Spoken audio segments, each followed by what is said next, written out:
The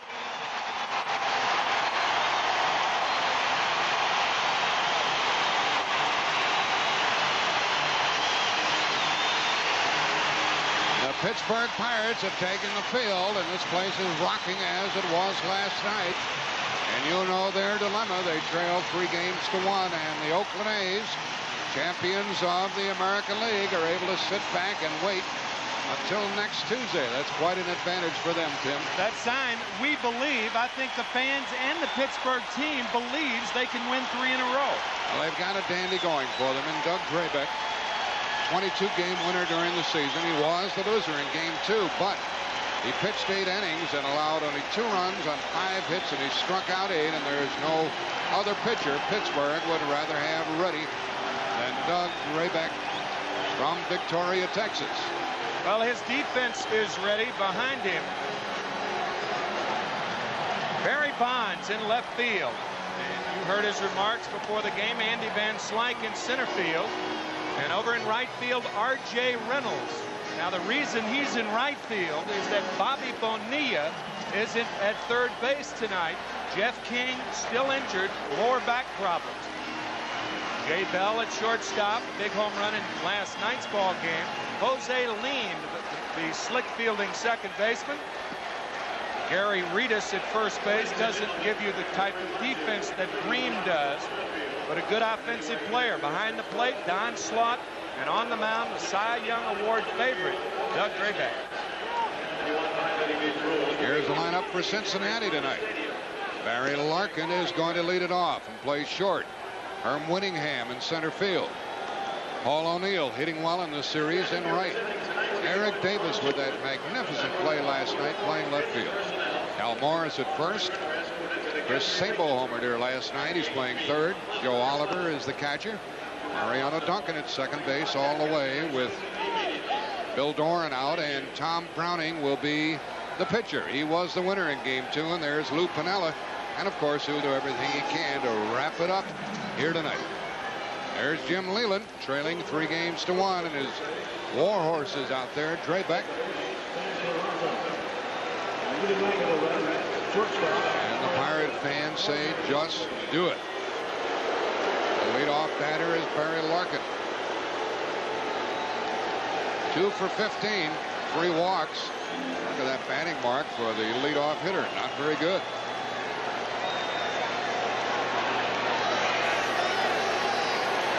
First pitch of the night.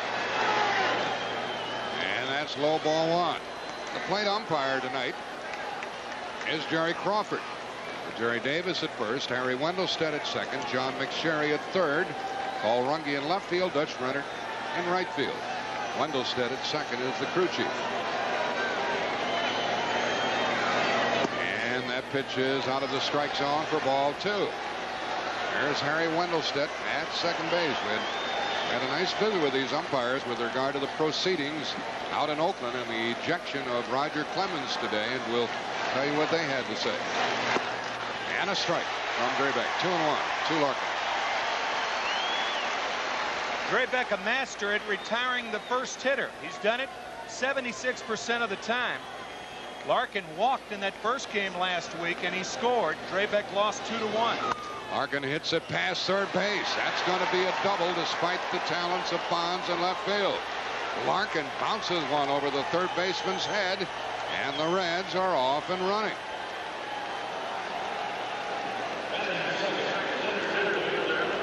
Talking to some of the Reds hitters, that's their game plan. They hope they can get ahead of Doug Drabek, make him throw the fastball, and on that 2-1 pitch, Larkin gets a fastball, and because Bonilla was playing in for the bunt, that ball an artificial turf double for Barry Larkin. Herm Winningham, a left-handed batter with a good chance of pulling the ball and moving the runner, is 2 out of 5 in postseason. Shortstop Bell trying to hold Larkin close.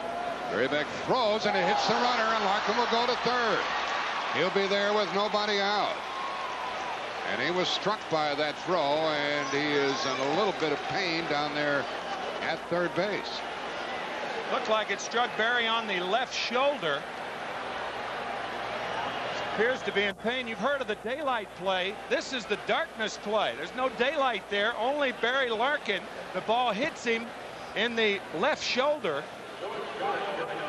See that play design? Jay Bell didn't keep coming, and Larkin going back to the bag. It hits him in the middle of the back on the left side, and he goes to third easily. A throwing error on Doug Drabek. When good base runners have a chance, they will go into a base standing up for that very reason. You know, it's interesting. On our pregame comments tonight, you saw Bobby Bonilla. This could be tied at 2 had Bobby Bonilla gone in standing up at third base last night. That ball caroming off the center field fence, and Bonilla, because of that head first slide, the ball just missed his helmet by inches. Larry Starr, the trainer, was out there tending to Larkin, who ended up smiling, so he got good treatment. And we await the first pitch to Herm Winningham. And already these Pirate fans don't like the way this one is going. A double and then an error by the pitcher. Infield is back. A lot of things would get the run home. He chased a bad ball high. Drabek can strike people out. We'd like to get a couple of strikeouts here in the first inning. Larkin's at third, and Winningham, O'Neill, and Davis are coming up.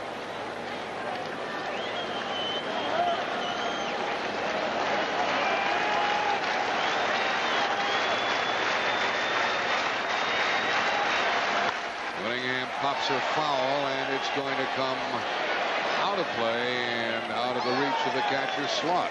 That's strike 2. Former Yankee Don Slot. He platooned with Mike LeMahieu behind the plate for the Pirates. Catching 53 of 69 games started by left-handers against the Pirates this year. You know, if you're rooting for Pittsburgh, it makes you shake to think that this might be their final game of the season after their wonderful campaign. I think JB had the proper comments before the game talking to these Pirate players. They do not believe they're through. And there's a difference between genuine confidence and the other stuff. 0-2 to Winningham.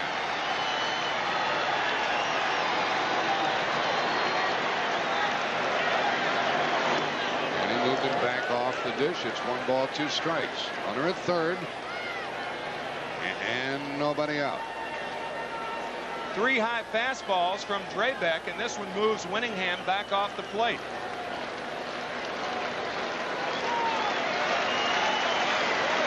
Winningham, chance to drive a run home. And he hits it into right field, deep enough apparently. There's the catch. There's the tag. Reynolds throws. 1-0 Cincinnati. A double, an error, and a sacrifice fly. And the Reds are on top, 1-0.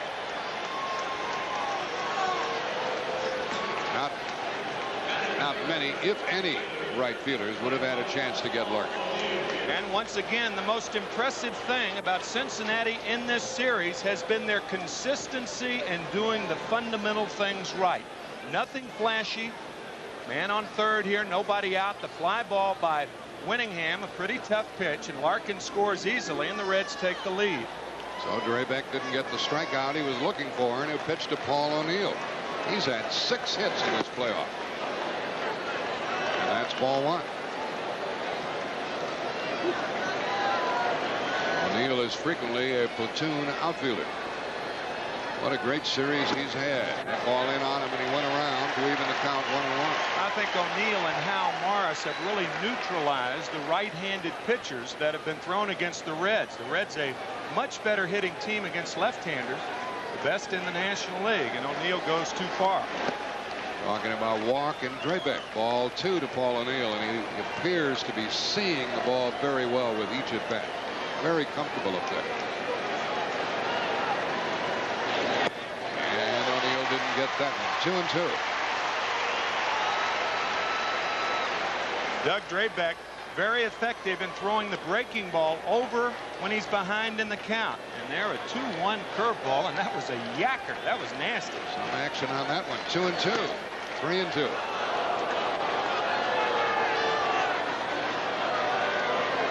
If there is a tomorrow for the Pirates, Zane Smith will get the ball.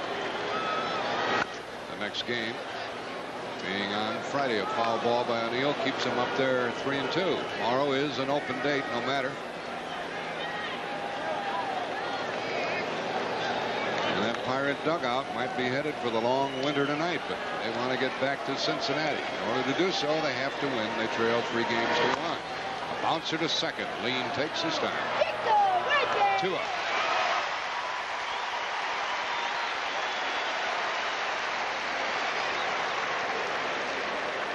Very pleasant evening. Some rain has been forecast. Let's hope it stays away. Eric Davis is 2 out of 15. He made up for the lack of offense last night with one of the best plays you'll ever see. Throwing Bonilla out at third base in the 8th inning. And of course, he's always a threat. Drabek gets ahead on the count. About that play last night, everybody says, you know, if a play like that happens in postseason, they'll be talking about it for 25 years. Well, I think they'll be talking about that play for 25 years. It qualifies. There are 2 out, and a foul ball makes it strike 2. Gary Crawford zips into one of the mound to Drabek. Pirates have spotted Cincinnati a run here in the 1st inning. Drabek, a strong performer, had 9 complete games during the season. He got Davis, and the inning is over. 1 run, 1 hit, 1 error, 1 half inning, and 1-0 Cincinnati. We'll add to the beauty of the telecast, and it's piloted tonight by Captain Larry Chambers of Spring, Texas. Done wonderful work helping to cover the postseason activity from high above. It's one of those words of the 90s, overview. Everything's an overview. Who has a better overview than the guys in the blimp? And who's overdue? It's the Pittsburgh Pirates. They're trailing 3 games to 1. They'll face Tom Browning. Keep that kid awake, so keep track of what goes on here. Tom Browning, a 15-game winner during the season, faces Gary Reedus, who is playing first base tonight. He's 2 out of 4 in the playoff. That was an unearned runoff of Drabek in the 1st inning. And Browning has a run to work with. Reedus pops it up for the second baseman, Duncan. 1 out. Let's look at the rest of the Pirate batting order after Gary Reedus. Jay Bell at short. Andy Van Slyke in center. Bobby Bonilla playing third. Barry Bonds in left. R.J. Reynolds in right. Don Swap the catcher. Jose leaned at second, and you saw Drabek give up an unearned run in the 1st. Jay Bell homered last night. He's doing his part. He shows a bunt, takes a strike. He's had 5 hits in postseason, 5 out of 15. This young man hit a home run in his first major league at bat. He takes a strike from Browning. Browning works very quickly. Strike 2. There's that shaft of light, that mini rainbow. Oh, and Bell is hit by a pitch. That Browning, he'll chase people off the plate. He got too close with that one. Yeah, you can see he's disgusted with himself hitting Jay Bell. That wasn't his intent. But we mentioned the first time Tom Browning pitched that he will come inside on hitters. And this one, he comes too far inside, plunks Bell on the rear end, and the Pirates have a 1-out base runner. If you're going to be hit, that's the place to get hit. That's what I'd say. Andy Van Slyke, 3 out of 16 in the playoff. There were some days when he didn't face left-handers. Browning cranks one high, ball 1. Some people think that a left-handed batter might have as good a chance against Browning than the right-hander for certain reasons. Certain reasons. One reason because he throws over the top of the fastball, and the other for a screwball. It takes that pitch away from him. He gets a strike in there, and it's 1-1. A lot of managers used to think the same thing about Mike Cuellar. Mike Cuellar, the great pitcher for the Baltimore Orioles, a terrific screwball. But when he faced left-handers, he didn't like to throw it because that ball, to be effective, goes into that volatile down and in area to left-hander. And Slyke hits one into the gap, and it is a base hit. And the run will score to tie the game. And Slyke's going to end up at third with 1 out.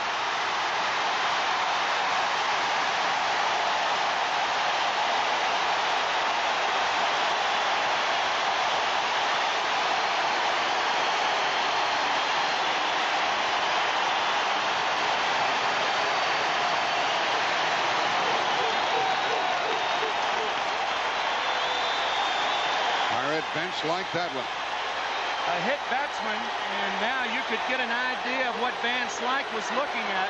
Straight over the top, and he didn't give an inch. Paul O'Neill tried to run it down. It ended up hitting off his glove, retrieved by Winningham, and now Van Slyke's at third instead of second. O'Neill's a batter, the infield back, the pitch is high, and it's ball 1. Ground ball to second or short would put the Pirates on top here in the first. Van Slyke at third, 1 up. Sabo would have a play. He's the only one on the infield. Foul ball makes it 1-1. We saw an AstroTurf double in the first inning by Barry Larkin and an AstroTurf triple by Van Slyke on a ball that O'Neill ordinarily could get to and hold to a single. Rug burns.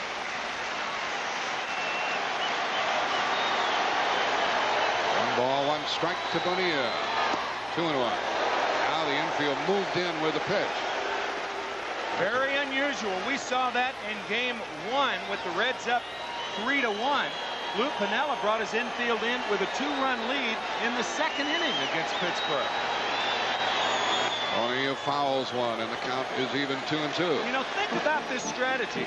Tom Browning has not recorded a ground ball out yet. 6 innings in game 1, 12 fly balls, 3 strikeouts, and Pittsburgh ran themselves out of an inning on 3 times. So if he does hit a ground ball, it might be not hit sharply enough. At least that's what Lou Piniella is thinking. Tom Browning recording more fly ball outs than any other pitcher in baseball. So maybe that's why he brought him in. And Browning gets his share of strikeouts, and Bonilla wants to protect against that. Bobby has driven in 1 run in the playoffs. He pops it foul, and it comes out of play.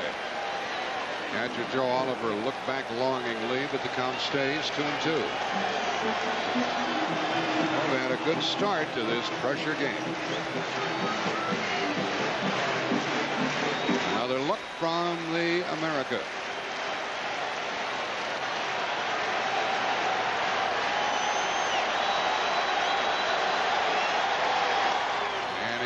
Spoiled a very good pitch, fought it off, and stays up at the plate.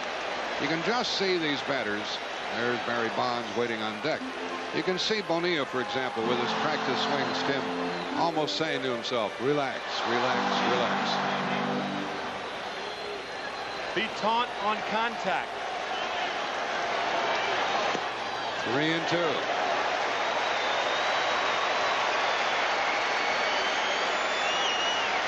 He just popped out. That was hit by a pitch, scored on the triple by Van Slyke. 3-2 on Bonilla. Walked him. He threw the screwball, and it jumped out of the strike zone. Well, if there was ever a time for this next batter to get going, it's now. It's Barry Bonds, and he's getting all the encouragement these fans can muster.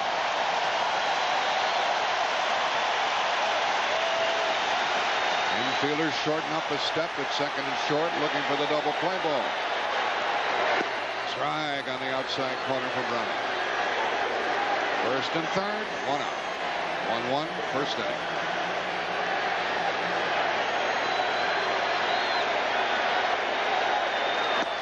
Throw to third. Safe. He just got back, according to John McSherry. That was close from Oliver to Sabo. A design play after the pitch. Sabo over to third base. You see Van Slyke in foul territory. That's proper. He wasn't off that far, and they almost nailed him.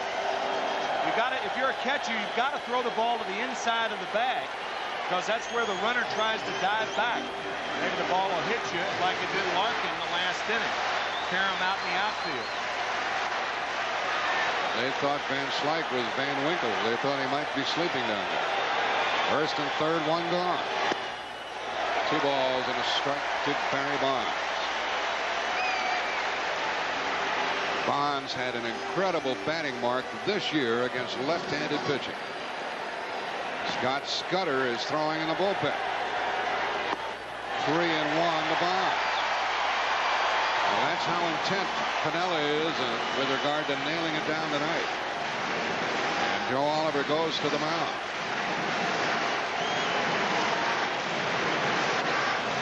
One of the reasons that Joe Oliver is the catcher tonight against the right-handed pitcher because of his throwing arm. And Lou Piniella implying that he thought it was going to be a low-scoring game. Drabek's pitching. Browning held the Pirates to 1 run in 6 innings his first time out. So that's why you opt for defense in a situation like this. 3-1 the count. Bonds hits it to first, and it's booted by Morris. He got the force out, and the Pirates lead 2-1.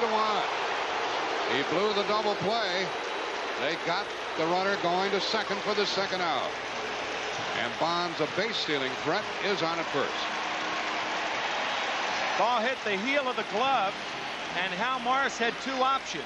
With Bonds a fast runner, he may have been thinking going home here, realizing the difficulty of the 3-6-3 double play. But once he bobbles it, only 1 play, and he does make a fine recovery. It's a good thing he fielded that ball with his bare hand, or he would have lost Bonilla. Now R.J. Reynolds playing right field tonight. Switch hitter takes a strike. Cincinnati got a run in the first. Pittsburgh has bounced back with 2.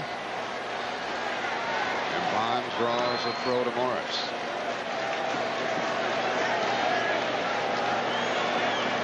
First base coach Tommy Sant. There's Van Slyke with a key blow in this inning with the triple. Drove in a run and scored a run against the left-hander. Reynolds takes a pitch low. Reynolds had no home runs this year. 0 for 5 in the playoffs.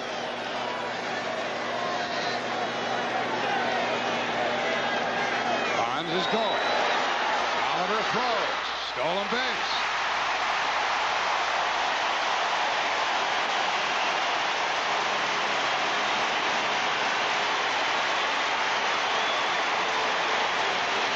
Bonds was guessing then the minute that Browning picks his foot up, he's gone. And Tom, you could almost see Tom not take his normal high kick, put his foot back down more quickly and throw to Oliver, even though it wasn't a call pitch out. He just threw the fastball away. Now Reynolds hits it foul. 2-2.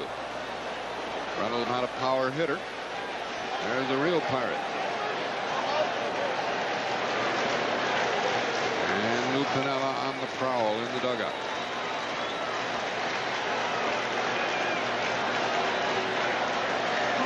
Stolen base important for Pittsburgh because Reynolds doesn't hit the ball out of the park ordinarily. But usually is a good contact hitter. Pirates leading 2-1 in the first. They try everything, don't they? These Reds, they work at it. They really work at it. As a matter of fact, Lou Piniella talking about one of the things that he wanted coming over to Cincinnati from the Yankees. He was a broadcaster last year. Was a long spring training to work on some of the fundamentals. Of course, the lockout this year prevented that. Even had Duncan held on, no chance to get Bonds. Reynolds spoiled a tough pitch. Stays 2-2, and Browning is having a difficult first inning. He hit a batter, gave up a triple to Van Slyke. He walked Bonilla. Van Slyke talking to John Cangelosi.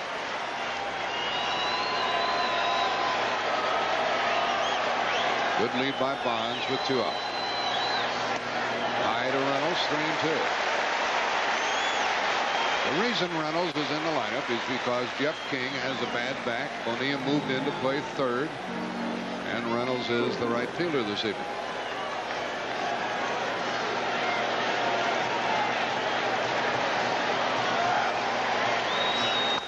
He chops it to Sabo. And the inning is over, but the Pirates have the lead. They scored 2 runs on 1 hit. And leave one. Pirates on top 2-1. Pirates are loose in their dugout with Wally Beckman cutting up. They posted this creed in the clubhouse today. If you'd like to win but think you can, it's almost a cinch you won't. If you think you lose, you've lost. It's all in the state of Pennsylvania. The one who thinks I can. That was written by Napoleon. He lost 2-1. Pittsburgh after one. A comebacker to Drabek off the bat of Hal Morris and one gone. It's dangerous to give a fella like this the lead, Tim. Drabek knows what to do with it. It's also dangerous to put a camera in the Pittsburgh dugout. You think these guys aren't loose? A slingshot. I mean, you know, that's what we're talking about. There's a big difference between genuine confidence and that stuff where you're trying to make people think you're confident. I think these guys really believe they can win 3 in a row. Sabo looks at a strike from Drabek. 4 out of 15, and he homered here last night. And a chopper to Bell. Close. Good play by Reedus at first for the second out.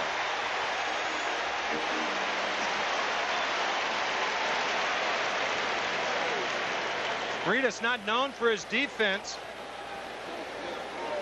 The person with whom he platoons certainly is Sid Bream, but Gary Reedus, a nice backhanded pick of that throw by Bell. Catcher Joe Oliver is 2 out of 8. There is Sid Bream, who usually plays first. And ball 1 to Joe Oliver.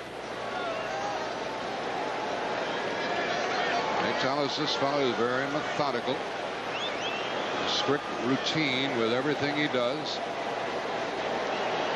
Certainly wasn't a routine season. 22-6 on the year.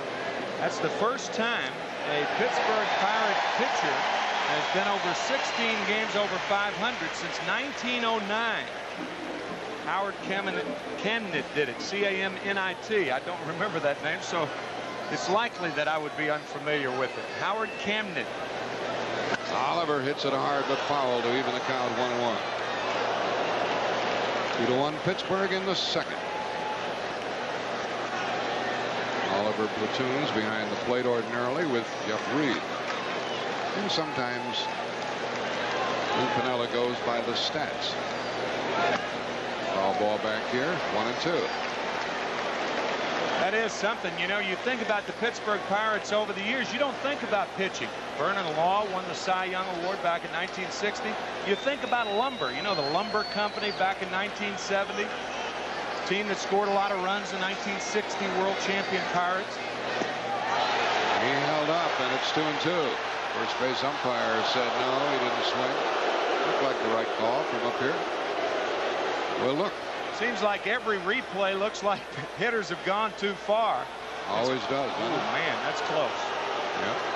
I tell you, that really fools the viewers. Here's a foul ball, 2-2. It's very difficult to follow the flight of that bat across the plate. 2 out, nobody on. 5 in a row retired by Drabek.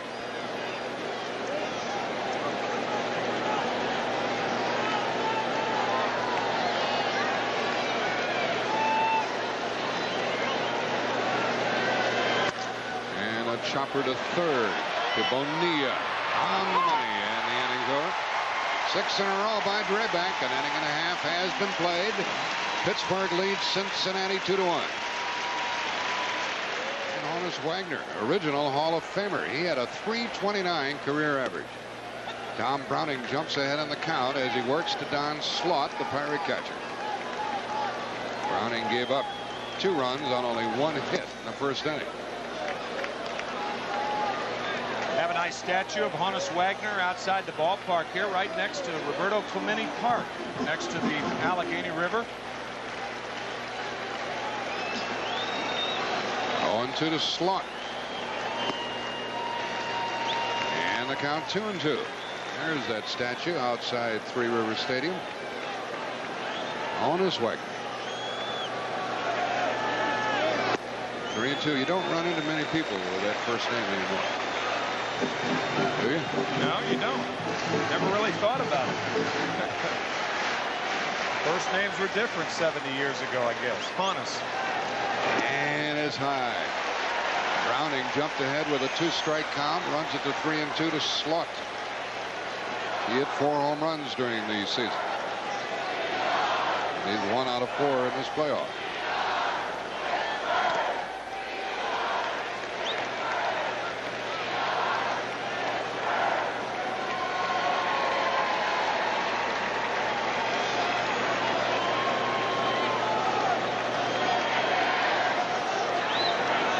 Three and 2 and a fly ball to deep right, but O'Neill goes to it. And that's the first out in the Pirates' second inning. Dutch Rennert is one of the umpires here. He's been around the game for a long time. And his wife, Shirley, from Oshkosh, Wisconsin, is here. And she has a memento from every league in which the Dutcher has umpired.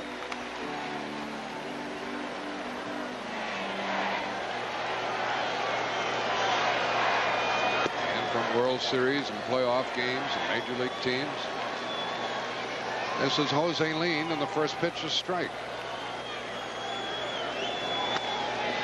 That ball at O'Neill. They play shallow in right field for Lean, and it paid off. Interesting looking at Shirley Rennert's necklace. She doesn't have to hit. You should see the jewelry around Jose Lean, his neck. He's wearing that choker up around his neck tonight. It's worth a fortune. When you think about it, maybe that helps him keep his head in there. I don't know. He's so heavy. I'm not kidding you. He's got, I bet he's got a dozen gold chains around his neck. He's so proud of him. He showed them to me yesterday. There he is. He's always smiling. He really is. Delightful guy. Drabek's not a bad hitter. He hits it hard at the left fielder, and it's taken down by Eric Davis. Pirates do nothing after 2. Pittsburgh 2, Reds 1. Andy Van Slyke triples to right center field. The ball caroming off the glove of right fielder Paul O'Neill, retrieved by Herm Winningham, the center fielder, and then Van Slyke scored on a fielder's choice. An RBI by Barry Bonds. It's 2-1 Pittsburgh. And we're in the third, and Mariano Duncan leads it off against Doug Drabek. Duncan has 4 hits in this playoff. And a swinging strike. Drabek has retired 6 in a row at this point. On deck, it's the pitcher, Browning.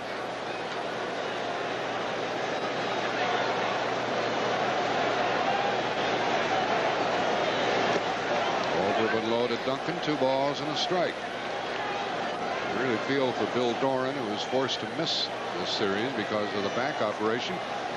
Mariano Duncan has played every game at second base. We saw Ron Oster briefly last night. Now it goes to 3-1. This batter chews up left-handed pitching. There's a left-handed batter, Mike LaVallia, the catcher, shaved off his beard to try to change his luck. He hammered at that one, 3-2. During the course of the regular season, Drabek had 131 strikeouts, only 56 walks. 3-2 to the leadoff hitter in the third.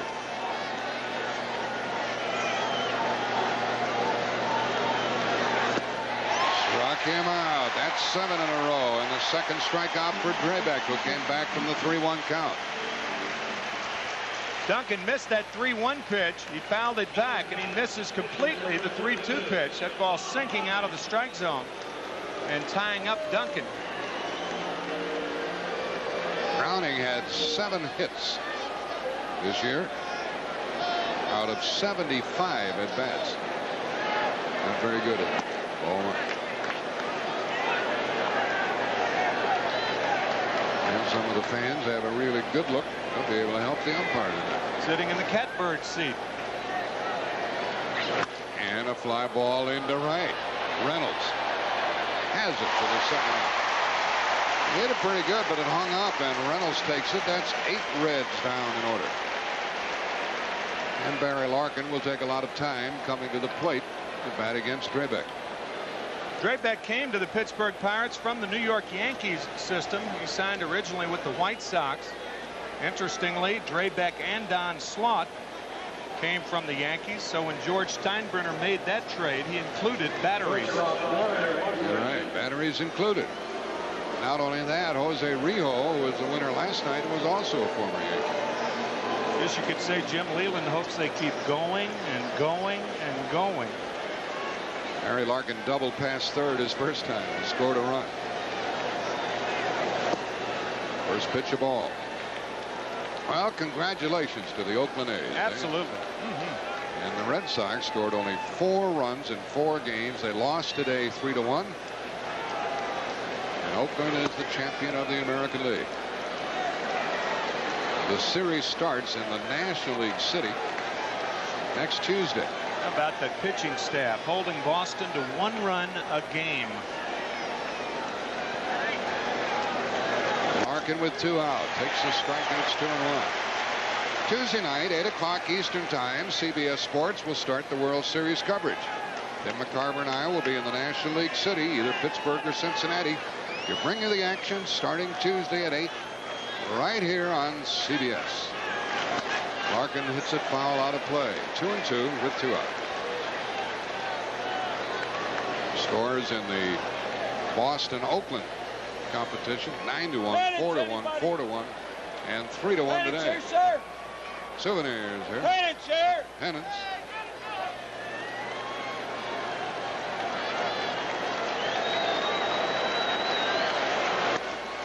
Jay Bell has it. That's 9 in a row set down by Drabek.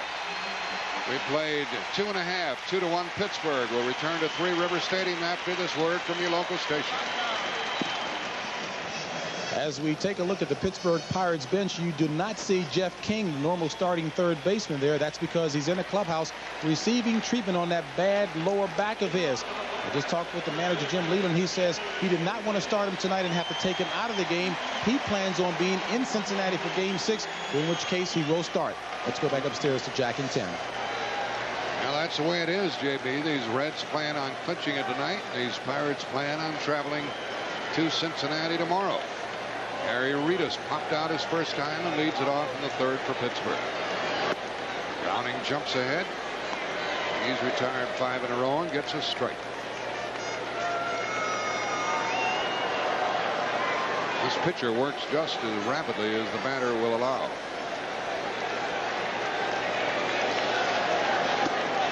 1 ball, 1 strike. We've seen him work quicker. As a matter of fact, Browning appears to be a little more deliberate tonight than he has been in past appearances. Fly ball to center field, hit by Reedus.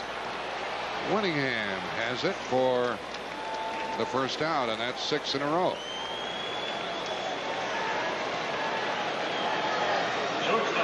Pirates in the 1 hole, 3 for 15. The number 2 hole doing all right, hitting .333. So not a lot of production out of the 1 and 3 holes for the Pirates during this series. Now 5 through 8. Look at the 6 and 8 hole, 308. I guess 1, 3, 6 and 8. Sounds like a trifecta plus 1. And the Wheeling Dog Track. Yeah. There's 1 out here in the 3rd, and ball 1 to Jay Bell, hit by a pitch in the 1st. Took a strike, and he scored a run. He helped the Pirates come from behind in that 1st inning. Right at Duncan. 7 in a row set down by Browning as both pitchers have settled in after allowing runs in the 1st.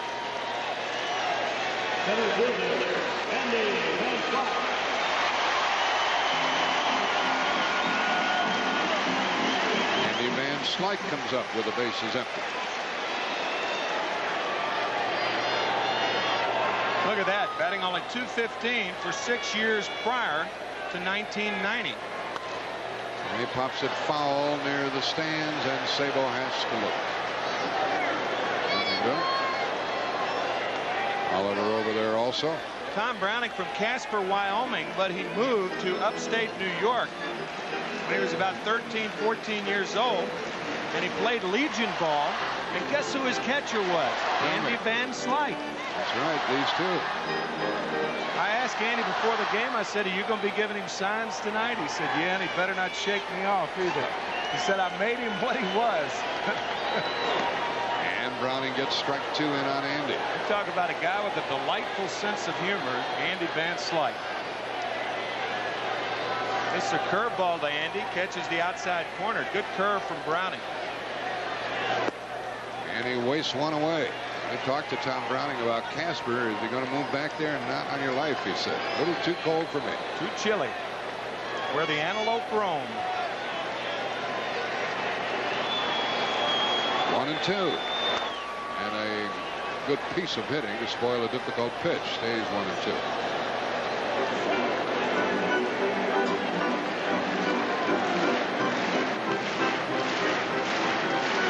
We'll get some repeat pitchers if we have another game Friday in Cincinnati.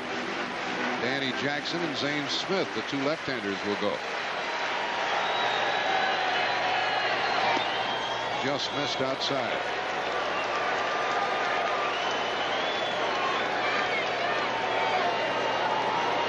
Reedus fly to center. Bell grounded to second. 7 in a row set down.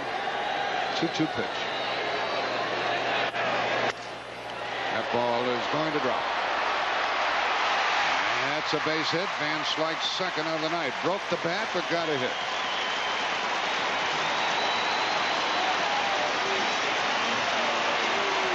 And one of these times, Tim, one of these big guys for Pittsburgh is going to nail one. They haven't yet, but they're due. Two guys reached on this hit.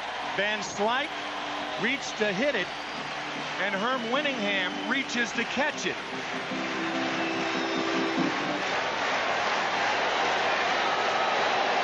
Bonilla walked his first time. Hits it foul. And that, of course, is first pitch and strike 1. Well, Van Slyke spoiled that string. The two rivers, the Allegheny and the Monongahela, meet just outside this ballpark, and they form the Ohio. About 450 miles south of here, the Queen City, Cincinnati. And if Pittsburgh can hang on, that's where we'll be headed tomorrow. And Slyke draws a throw. He's there with 2 out. Stole 14 bases this season.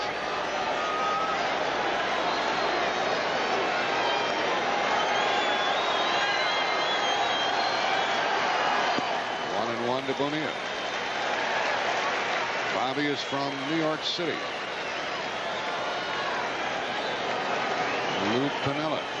They asked him who would pitch the first game of the series if he got there. He said, I don't know, perhaps Rio. Upstairs, 2-1. Browning was sailing along, and that little flipper has him in trouble. Fastball misses. I would suspect he'll come back with a screwball here. Bonilla out in front of the screwball, fouled it. 2-2.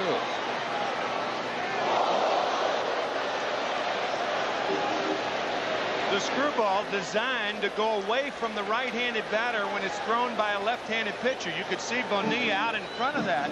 And fortunately for Bobby, it carries back into the stands. His body was out in front. He kept the bat back just enough to get a piece of it.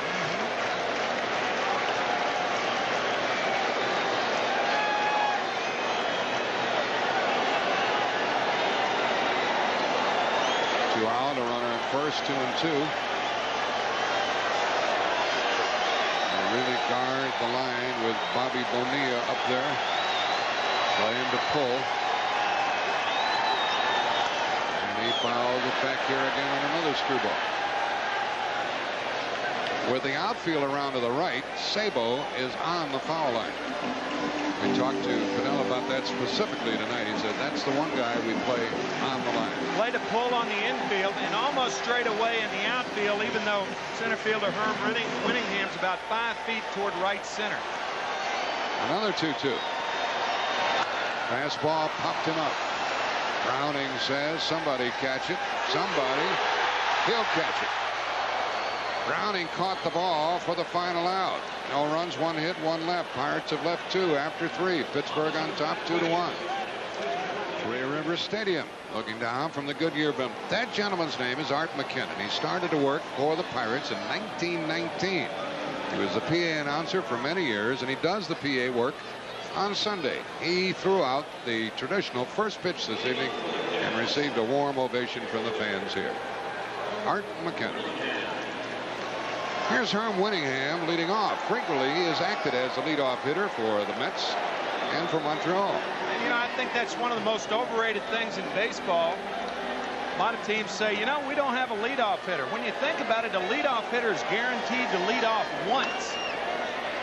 Foul ball, strike 1. That's the beginning of the game. Well, this gentleman has brought the corn stalk to try to promote the field of dreams that the Pirates think they are involved in here. Although that depends on Doug Drabek, who has retired 9 in a row. Strike 1 to Winningham. Back to Drabek. 10 in a row. I get your point, Tim. A leadoff hitter frequently leads off only once in the game. That's right. You may have your cleanup hitter leading off more times than your leadoff hitter. Your cleanup hitter may lead off an inning 3 times in a game. Your first place hitter, on the other hand, may become your cleanup hitter in an inning. He may be the guy that has to drive in runs. I think it's really overrated when you think about having lineups. Put your best hitters up front and let them fly. Paul O'Neill grounded to second his first time. Pittsburgh has had trouble getting him out. He is 6 for 12 in postseason. His club trailing 2-1, 4th inning. He bounces it to second again. 11 in a row by Drabek. 2 out. Granted, your leadoff hitter will have fewer opportunities to drive in runs because he's hitting behind his pitcher. But it is one of those overrated things. A lot of teams say, hey, we don't have a leadoff hitter. It's a big deal. The only time you're guaranteed to lead off, the first inning. You know what they told us about this fellow, Jose Lind? That he can jump and catch something up in the air 11 feet 2 inches from the ground. He's a leaper.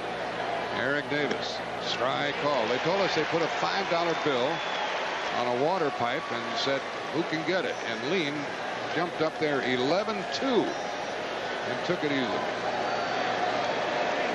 Davis with 2 out. 1 ball, 1 strike. And that was just for a 5. If it would have been a 50, it's probably 15 feet 2 inches. He really does have extraordinary leaping ability. The Reds waiting for Davis to get going, and the pitch goes low, 2-1. He is 2 out of 16. So the Reds are ahead 3 games to 1 without much offense from Eric Davis. Early Halloween there. Pirate colors, huh?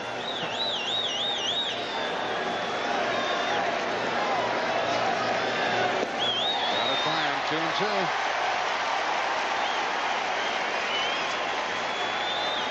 Remember, we talked about that unusual batting style of Eric Davis. The Pirates try to pitch him below the hands. Actually above the hands, but they got it below the hands there. Another one below the hands. That's 12 in a row by Drabek. He has struck out 3. He has taken charge. Pittsburgh leads it 2-1. Ejected from the game.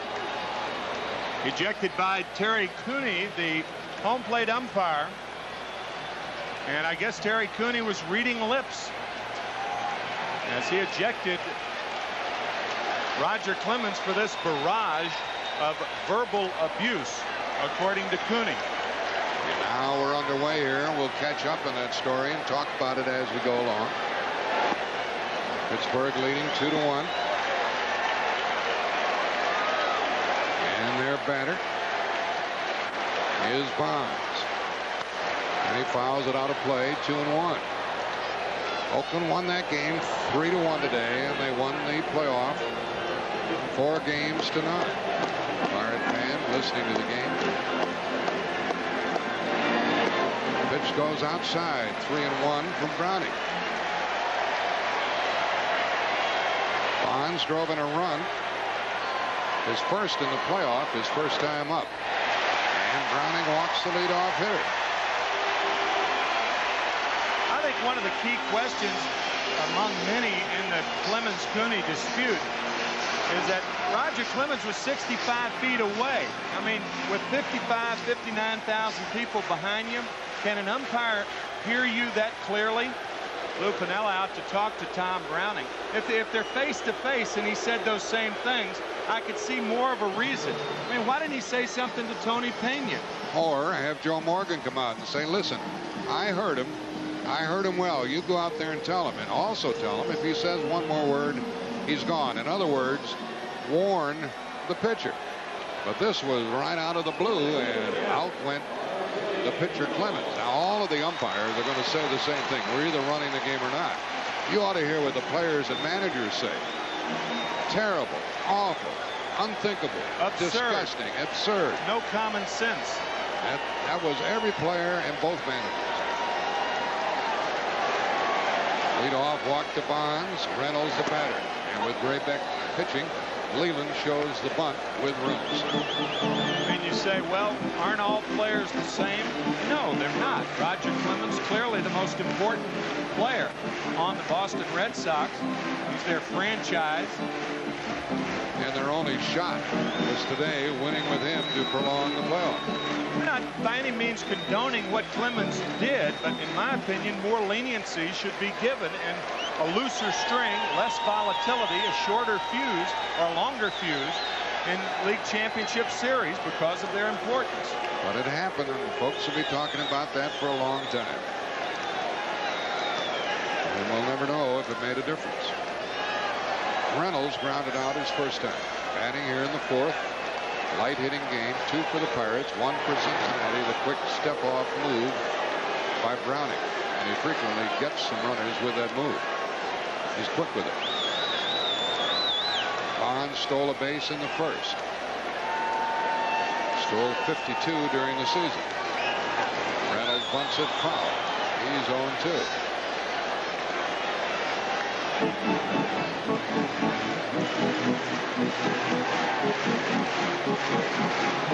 I think the way Cooney reacted when Joe Morgan came out there, it seemed to me that Joe Morgan was much more volatile than Roger Clemens was. Of course, we don't know what Clemens said, in all fairness to Terry Cooney. But it was almost like Cooney was out there and he said, it appeared to me, and we just watched it on television, that Joe Morgan could have said anything and he wouldn't have been run. Another throw to first. These players and the umpires both know what words and combination of words are taboo. There are certain words that you say to an umpire that'll get you out of the game right now, and that applied today, playoff or not. Big lead by Bonds. He's gone, and a base hit. Bonds will go to third with nobody out. Reynolds stays at first.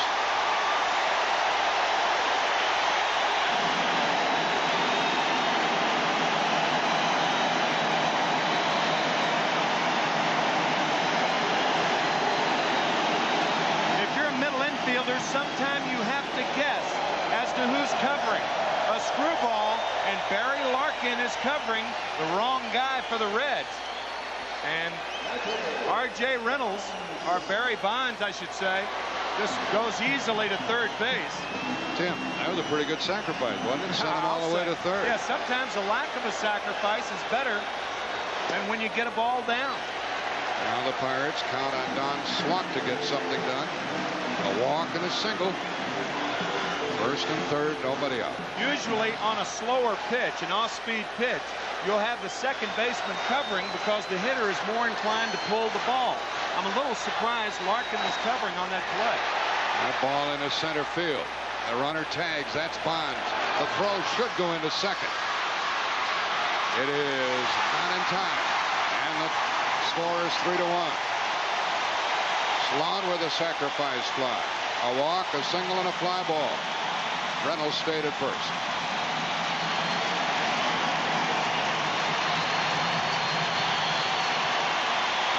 In the category of the unusual, the Pittsburgh Pirates very proficient in the area of sacrifice flies. They've led the National League for 4 straight years in sacrifice flies. And it pays off here this evening. The batter is lean. Fly to right his first inning. They might hit and run with him. Double play ball maybe. Out at second and safe at first.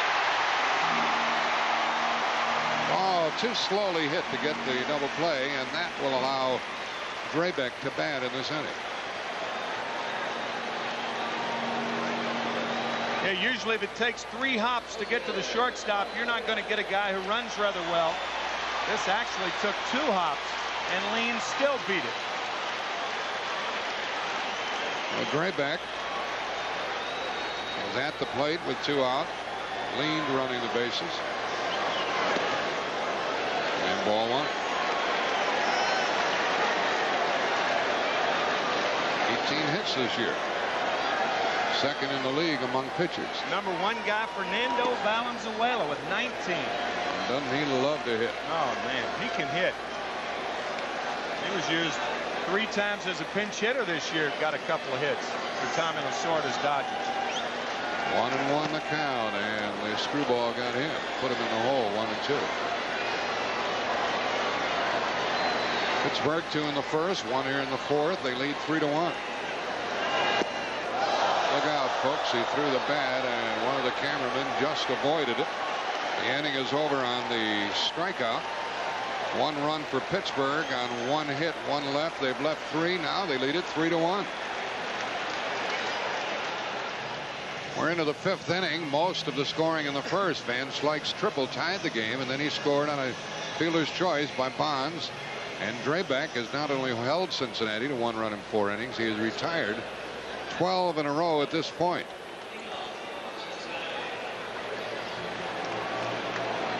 Al Morris hit the first pitch and was out in the 2nd inning. We didn't have a chance to tell you that he has 5 hits in the playoff. He's 5 out of 10. He hits it to first. Reedus. That's 13 in a row by Drabek.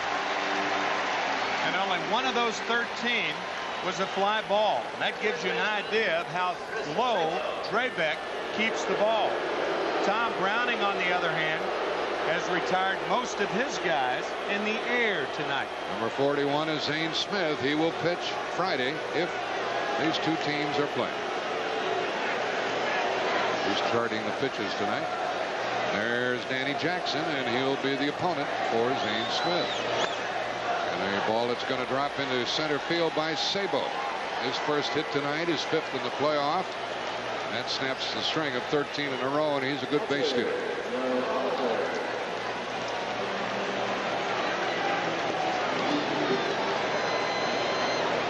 Reedus will hold against Sabo, and Drabek will pay a lot of attention to him.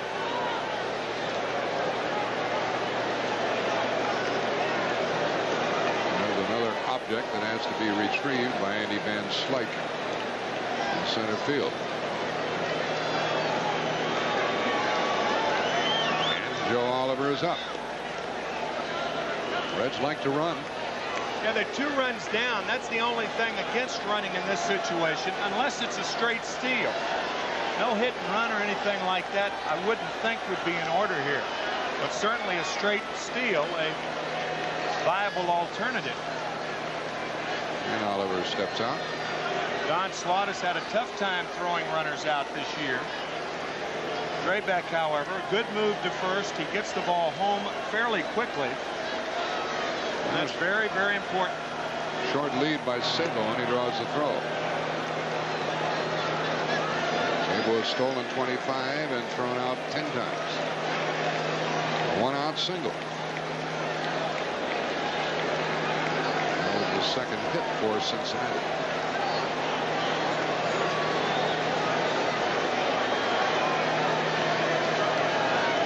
Oliver fouls the ball away.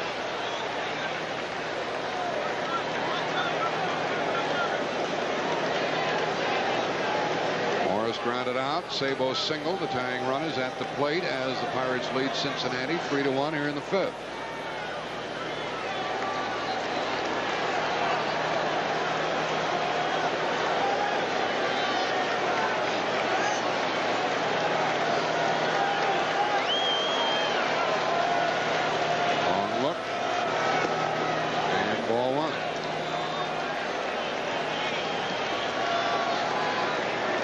Jay Bell will be giving the sign to Jose Lean. Now, if this is a breaking ball, now he's trying to decide right there. Yeah, Lean's going to take everything because Bell, on a ball hit back to the pitcher, if the runner runs, Lean's going to take everything. So this isn't an open mouth, closed mouth situation. You got it. That's what that open mouth means. Oliver corks it to left. Bonds is back there and has it for the out. Boy, he's good. 2 out. Oliver hit the daylights out of it. 2 men gone.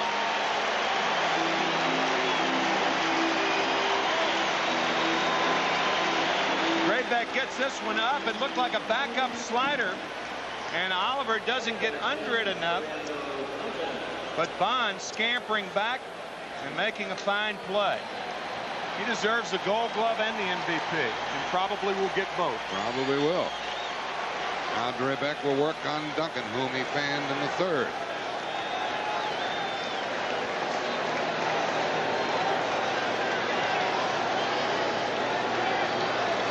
Drabek still paying attention to Sabo.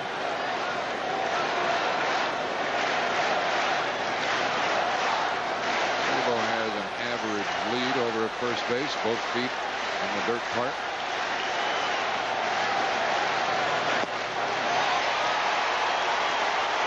He really keeps that ball down, down, down. To explain that a little further about the open mouth, closed mouth, if the shortstop is given the sign, he gets the sign that the catcher flashes, and then will give it to his partner. Open mouth, that means the second baseman's covering. Closed mouth, that means he's covering, and when he does that, it means he's tired. It means he's sleepy. Don't go to sleep on us, Jay. Runner at first, 2 out, and 1 for Bonilla. Got him, and it's over. 1 hit, 1 left for Cincinnati. They've scored only 1, and they trail 3-1. If you go down to the city, you'll see these lights in downtown Pittsburgh. And we go into the home half of the 5th inning, 3-1, Pittsburgh on top. And the Goodyear blimp sending us some pictures this evening, and the rain gratefully has stayed away. There's Doug Drabek. He has held Cincinnati to 2 hits, 1 run in the first 5 innings. Takes his place at the end of the bench, and Gary Reedus leads off for the 3rd time tonight. 0 for 2. 2 for 6.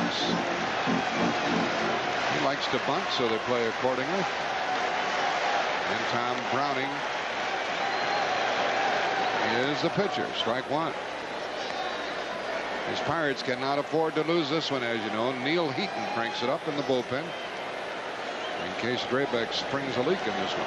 Pitching very well at the moment. I think maybe Neil is just up and throwing to get loose.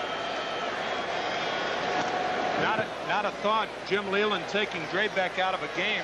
He wants him to go as far as he can go. That's his best. And if he does happen to lose, one would think that Jim Leyland would want to lose with his best. Leyland down 3 games to 1. You platoon this batter, Reedus at first base. Browning just missed. Browning has only 1 strikeout. He's walked 2. These Pirate fans sweat it out. Quite a few are here from Cincinnati for this action. 2-2.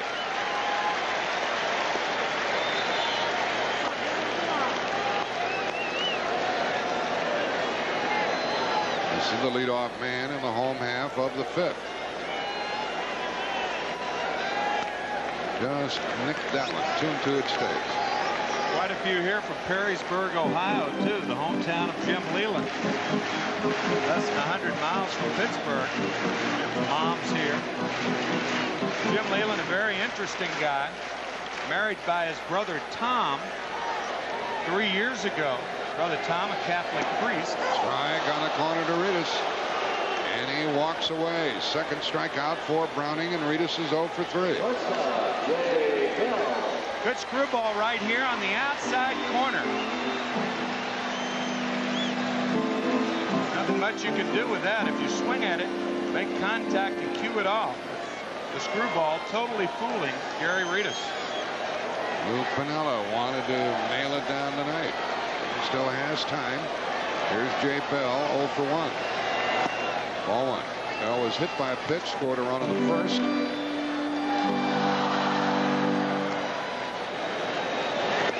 Browning working rapidly. Ball 2. Jim Leyland may even be the manager of the year this year in the National League. Ball 3. Leyland spent 18 years in the Detroit organization, 7 as a player, 11 as a manager, and he got a phone call from Tony La Russa, the manager of the Oakland Athletics now, who was then the manager of the White Sox, and asked him to coach third for the 1983 Sox. Ball 4. Browning working in a hurry, issues a walk to Bell with 1 out here in the 5th.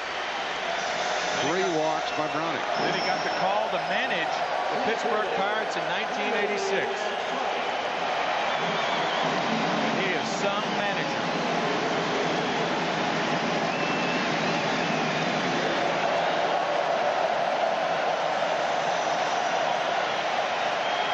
Canella looking on, and he's going to get a pitcher ready.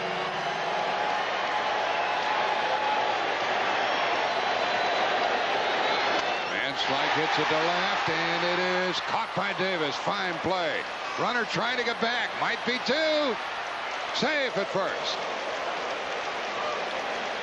Eric Davis caught that line drive off the bat of Van Slyke, and darn near got Bell at first. I think Davis may have had some problems with the lights here. He ends up making a basket catch on a line drive, and that's very unusual. That ball hit so hard, he didn't realize that Bell had gone that far off first, and by the time he recovers, the throw's too late to get him. That ball hit like a bullet to left field. Bell thought it was in there. And the first base coach, Tommy Sant, got him to slide back in.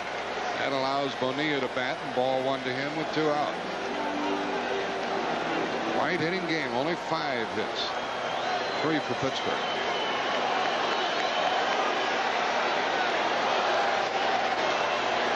Bonilla pops it up for the shortstop Larkin. We've played 5 innings, and now the Pirates have left 4. Pittsburgh leads at 3-1. We'll return to Three Rivers Stadium after this word from your local station. Well, the Pirate Parrot leads some dancers and rappers down there. Tom Mosser is the gentleman inside that costume. Sid Bream takes over at first base for Gary Reedus and bats in the #1 spot. Cincinnati warms up Rick Mailer. He'll be their new pitcher. And they're going to lift Tom Browning, and Todd Benzinger, the switch hitter, will lead it off here in the 6th with the score of 3-1 Pittsburgh. This is an example of how Jim Leyland thinks an inning or 2 ahead. We talked about how good a manager he was.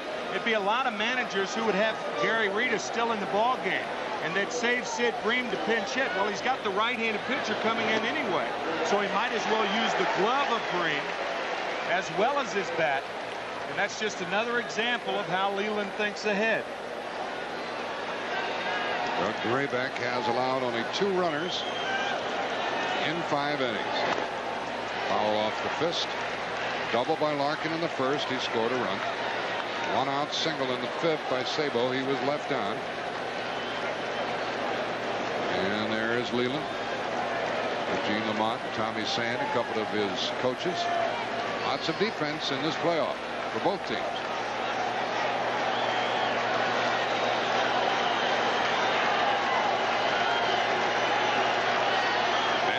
Trying to give the Reds a lift. Through the hole and a base hit for Tom. That's the 3rd hit for Cincinnati, and it ties it up at 3 apiece.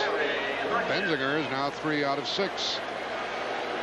So that gives a lift to the Reds. He was intentionally walked last night. His 2nd pinch hit of this game, or this series. How can you pinch hit twice in 1 game? 2nd of the series. He did have a base hit in game 1. But he was 0 for 15 as a pinch hitter during the season. How about that? Tying run at the plate. Barry Larkin 1 for 2. Go to bunt, took a strike. Cincinnati runner Benzinger has what you call average speed. He is not a blazer.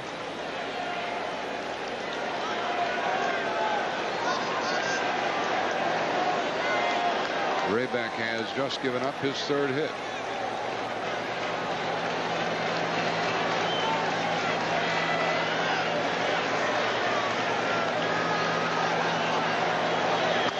Larkin fouls it away. Strike two. Larkin doubled in the first, scored a run after an error, a pickoff play, and a fly ball by Winningham. And scramble for that souvenir.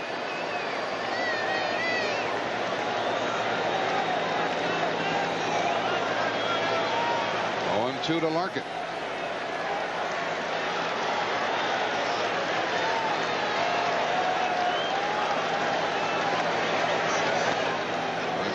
For that one, a good piece of hitting by Larkin.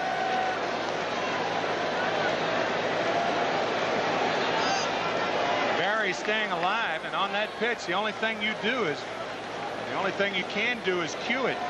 That was one of those sweeping sliders from Drabek. Fastball that tails in on the right-handed batter, the curveball that goes down, and the slider that goes away. Those are his three pitches, with an occasional changeup. At first, nobody out. And the pitch away. 1-2. That was the slider. If you at home are watching, you can tell the difference. Drabek primarily throws curveballs to left-handers, sliders that run away from right-handers. The slider has the break that's parallel to the ground. The curveball goes into the ground or down toward the ground. 1 ball, 2 strikes. Double play ball to Lean to Bell. 2.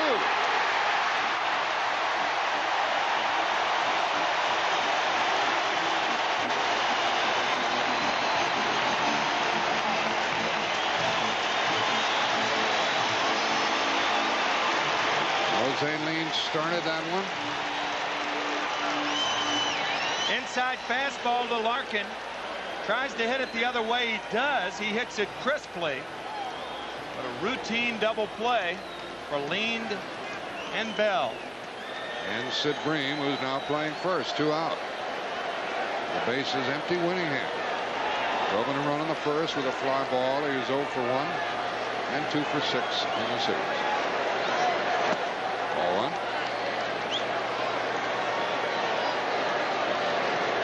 Cincinnati has only stranded 1 runner.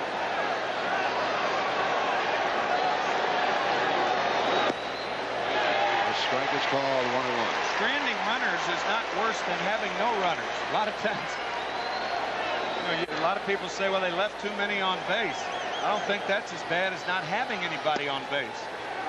And the case tonight has been the Cincinnati Reds have not had anybody on base to strand. All right, they've had 3 hits, no walks.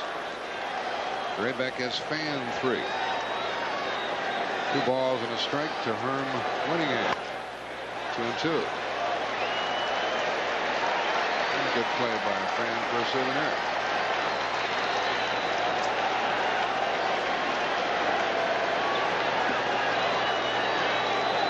They seat 59,000 people here in this stadium, and they have not sold out any of these 3 games.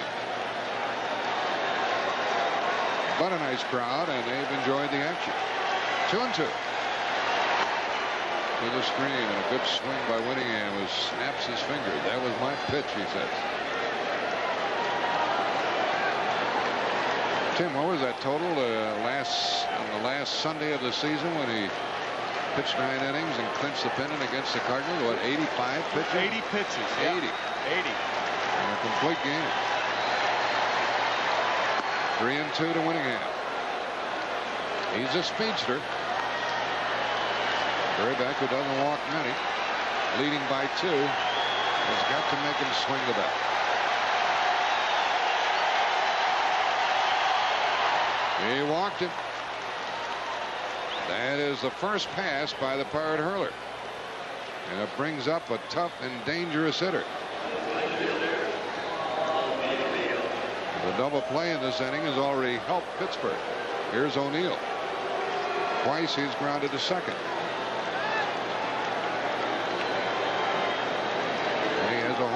the series.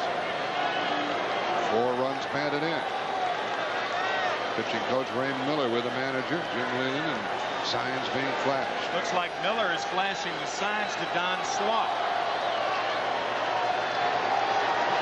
Ball 1. 1-run game, you pay more attention to the runner at first base than in a 2-run game. So the Pirates are less likely to pitch out since they have a 2-run lead. Slaught is getting the signs from the bench. Winningham has a fair-sized lead.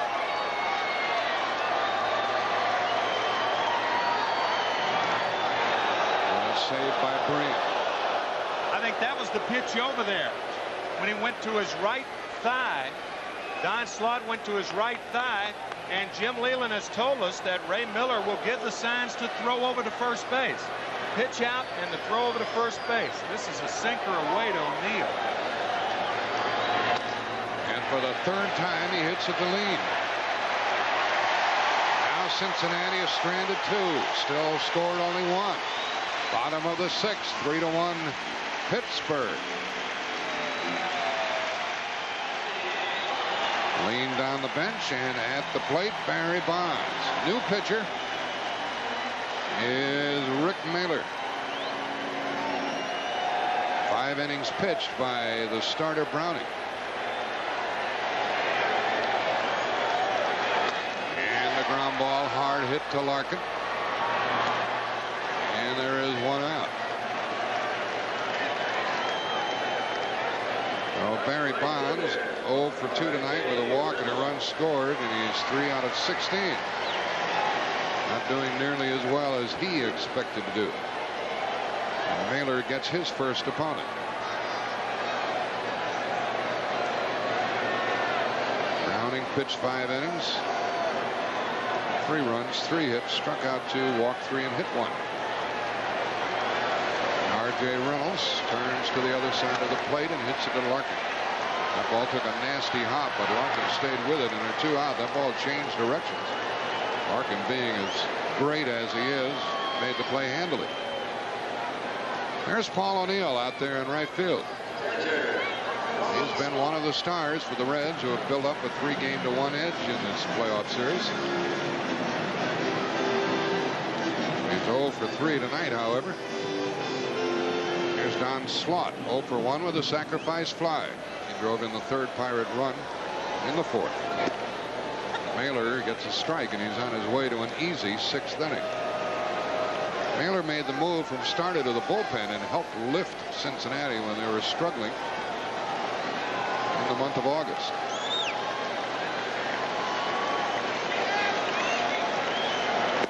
Strike 2. Mailer gets a lot of different pitches over, including an outstanding off-speed pitch. A lot of breaking balls. A member of the 1982 Atlanta Braves. They won the Western Division that year. One of 6 players on the Reds with postseason experience. Here's one up the middle for Larkin, who's going to throw out the side. Down go the Pirates in order. We've played 6, and Pittsburgh leads it 3-1. Pirates lead it by the score of 3-1 in a light hitting affair, 3 for each club. If we do have a 6th game, it'll be in Cincinnati on Friday night, and we'll be on the air at 8 Eastern time. And Danny Jackson and Zane Smith will be the pitchers if into the 7th inning. And the leadoff batter for Cincinnati is Eric Davis. He is 0 for 2. He's fanned twice. He's 2 out of 17, and he hits the ball foul. Those figures are adding up against him, aren't they, Tim? 8 strikeouts and 17 at bats. And in the 1st, did it again in the 4th. Drabek the pitcher. And a foul off the foot, and that hurt. That's strike 2. That ball hit the instep. A lot of hitters will wear that half shin guard right there to keep the ball from hurting, but it appeared that this ball was off the instep. Looked like the heel of the left foot of Eric Davis. That's all he needs is another bruise. Or another strikeout. He's 0-2 on the count.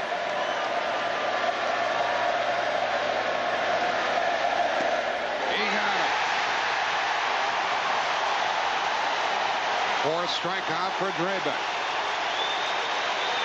Fans like that. And the outs are dwindling for Cincinnati. One out here in the seventh. James Brown told us that Pittsburgh had 16 three-game winning streaks this year. And I guess it's a matter of semantics, but what the Pirates want to do is have 3 one-game winning streaks.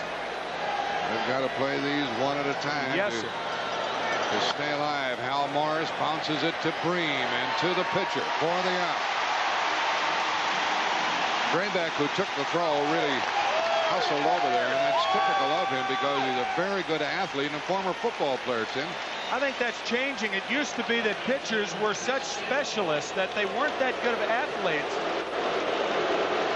And Doug Drabek, a former quarterback in high school, outstanding athlete, and really helps himself a lot. Not only hitting, but fielding, feels his position, and really becomes the 8th infielder out there, or the 8th fielder out there once he delivers the ball. He drives Sabo off the plate. Sabo, Chris, has one of the 3 Cincinnati hits. 3 hits and a walk. That's their offense tonight. With 2 out in the 7th. Sabo skies it to left field. Bonds is back at the track, and he has it. Down in order, Cincinnati. 7th inning stretch time. Pittsburgh still prevails. It's 3-1.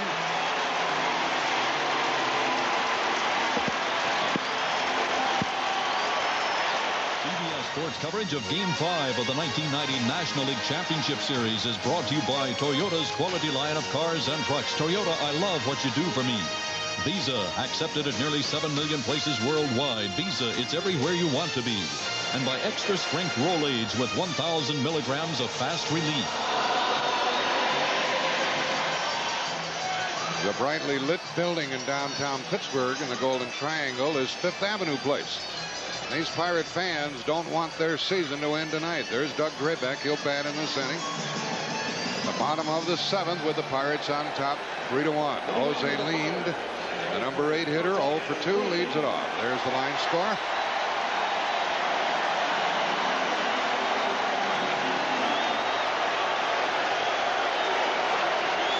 Mailer, the pitcher. And ball 1. Rick Mailer in his first inning of work, the 6th, set them down in order.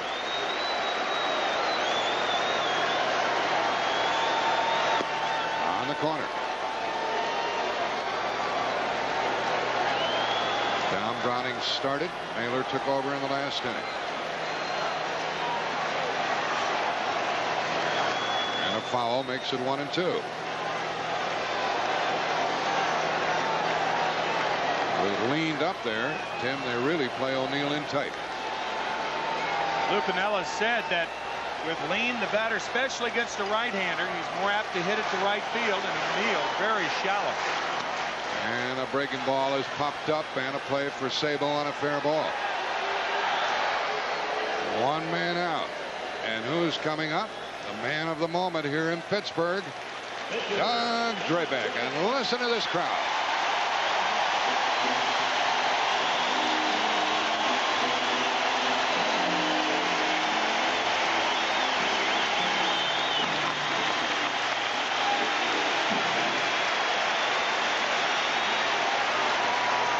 With the bat, he's 0 for 2. Ball 1 for Mailer. You really have to admire Drabek, win or lose here tonight, Tim. He is tough. They put him into a nasty position, and he look out. That's one way to take care of the opponents. Well, that's the second time tonight that Drabek has flung his bat after missing. So he needs a little more pine tar. That sticky substance that they put around the bat, he doesn't look like he has anything but rosin, clear rosin on the bat. Helicopter shot toward the Reds dugout. Breaking ball, hit for maybe a base hit. Larkin throws. Save.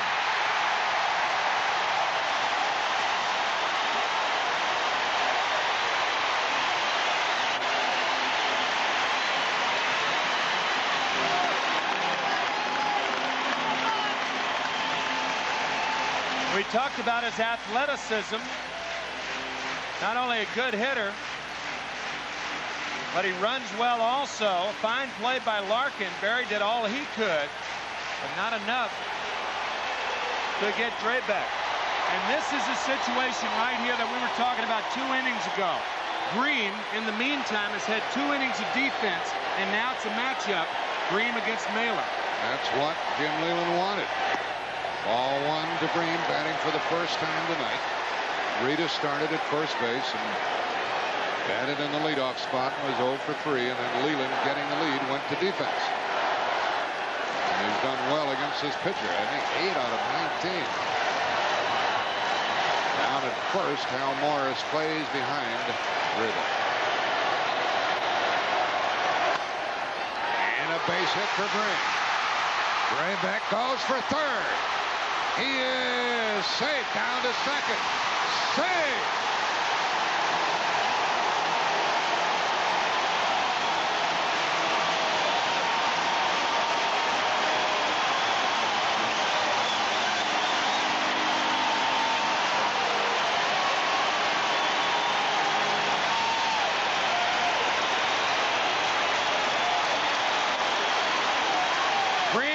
A sharply hit ball to right center. But the thing that made this play is the running of Doug Drabek. And again, I think his athleticism should be mentioned. Outstanding base running by Drabek and Sid Bream. And instead of first and second, it's second and third. And with Jay Bell, the batter, you may see a squeeze here. You could. He's such a great bunter. The infield comes in because the Reds, trailing 3-1, can ill afford to get any further behind. Bell is 0 for 1. Drabek, the runner at third. Up the middle, the runner stays, and Duncan throws the batter out. They've got the runner at second. He got back in time. I think Sid Bream thought that Drabek was going to go on a ground ball. I think that play was on the contact play. You see Gene Lamont, the third base coach, scratching his head. I would imagine contact was on, but Bell hit the first pitch, and you see Drabek breathing hard like that with a 2-run lead, second and third and 1 out. You send the runner from third base all the time, whether the infield's in or not. And he might have scored with Duncan playing the ball on his backhand. Oh, yeah. Now look at Mariano Duncan, his dilemma. Green breaks off of second base. Duncan looks at him. He actually should have thrown to third or run at Green. That would have been the best alternative. He elects to go to first, and Green gets back to second. I think at Duncan run at Bream, you may end up with a double play because you have an inexperienced yet fast base runner in the person of Drabek at third base. You know what Andy Van Slyke is batting against Rick Mailer? 500. Doesn't matter. He's not going to hit against him. Lou Piniella comes out. Second and third, 2 out. Lou says enough is enough. Lou knows those numbers too, doesn't he? Norm Charlton in the bullpen. Yeah, he knows those numbers. Yeah, see, this is a situation where you don't want to put him on and get Bonilla because Bonilla is a switch hitter. So instead of that, Lou's out there. He's going to take his time. He's going to make home plate umpire Jerry Crawford come out there, give him a couple more warm-up. Jerry's going to talk to him. Charlton's going to come in to try to get Van Slyke out. There'll be no pitching around him or anything. Here comes Norm. It'll be Charlton against Van Slyke, 2 on, 2 out.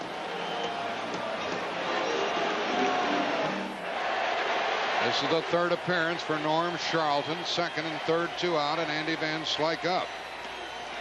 Instead of batting against a pitcher against whom Van Slyke had a 500 average, he's 3 out of 11 against Charlton with a home run, and Norm got ahead in the count.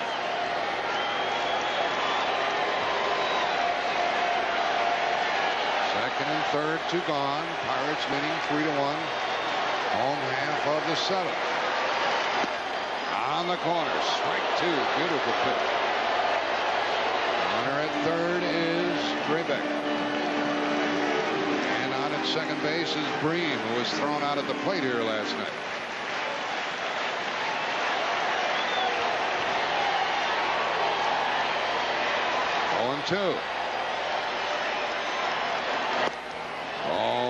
from one of the nasty boys. It was against Charlton that Van Slyke hit the double that was misplayed by Eric Davis in game 1.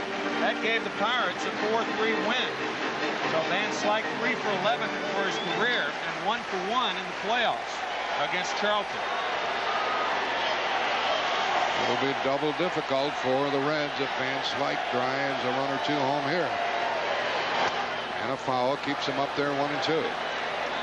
All three of these pitchers out of the bullpen for Cincinnati, Charlton, Dibble, Myers, are not afraid to throw that fastball in the jams. They all throw extremely hard. Charlton's given 4 hits in this series thus far.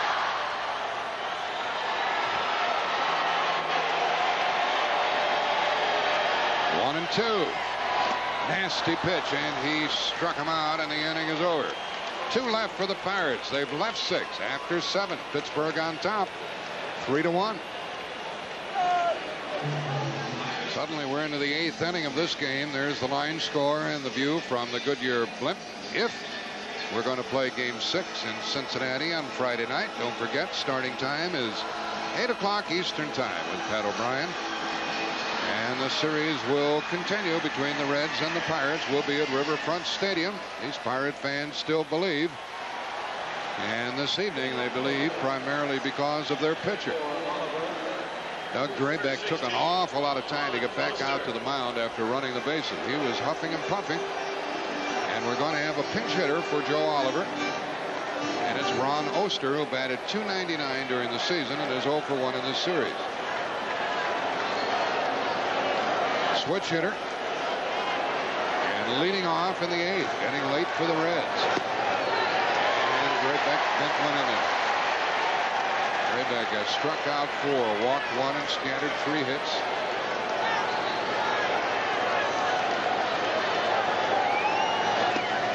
Missed inside, 1-1.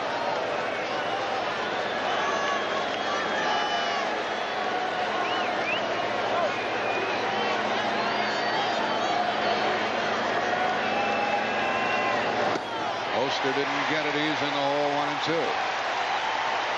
Oster is another of the Cincinnati people on this club. There's the curveball. We talked about that downward movement by Drabek, and that was the slider. That gives you an idea. The slider parallel to the ground and the curveball down to the ground. 2-2 to the leadoff man in the Cincinnati 8th. Strike 3, you're out. 5th strikeout for Drabek. Oster caught looking.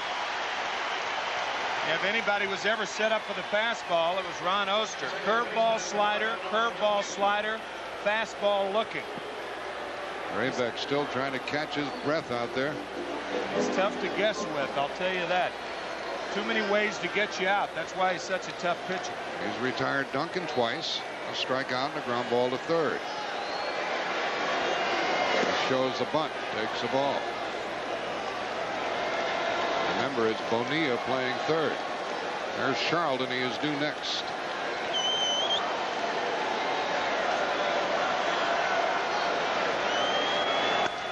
That ball is foul outside 3rd. 1 ball, 1 strike. Well, undoubtedly pinch hit for Charlton in this inning. You mentioned Jeff Reed with 2 out and nobody on. It'll probably be Jeff Reed. He's in the game already. He's the only other catcher. And Lou Pinella's already pinch hit for Joe Oliver. 1 out in the 8th. Over but low, 2-1. If Duncan gets on, however, they may use Luis Quinones. Jeff's already got his shin guards on. So he's ready. He'll be hitting with the shin guards on. Can't do that. Pitchers wear jackets, catchers hit in shin guards. Duncan gets a hit into center. Mariano Duncan, his first hit and the 4th for the Reds. Well, Duncan drills one into center field. And the pinch hitter is going to be Quinones. He drove home a run with a fly ball here last night. He has had a terrific year as a pinch hitter. 13 for 36, 1 home run, 8 RBIs. And the Reds looking for the long ball. Luis Quiñones, the pinch hitter for Norm Charlton. Quiñones had 2 home runs during the season. He's a switch hitter. Duncan on at first with 1 out.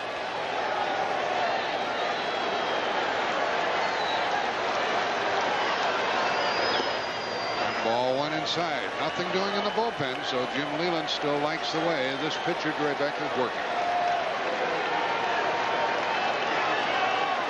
Which is not to say that he's not nervous. 1 on, 1 out. 3-1 Pirates, 8th inning. Ball 2 to Luis.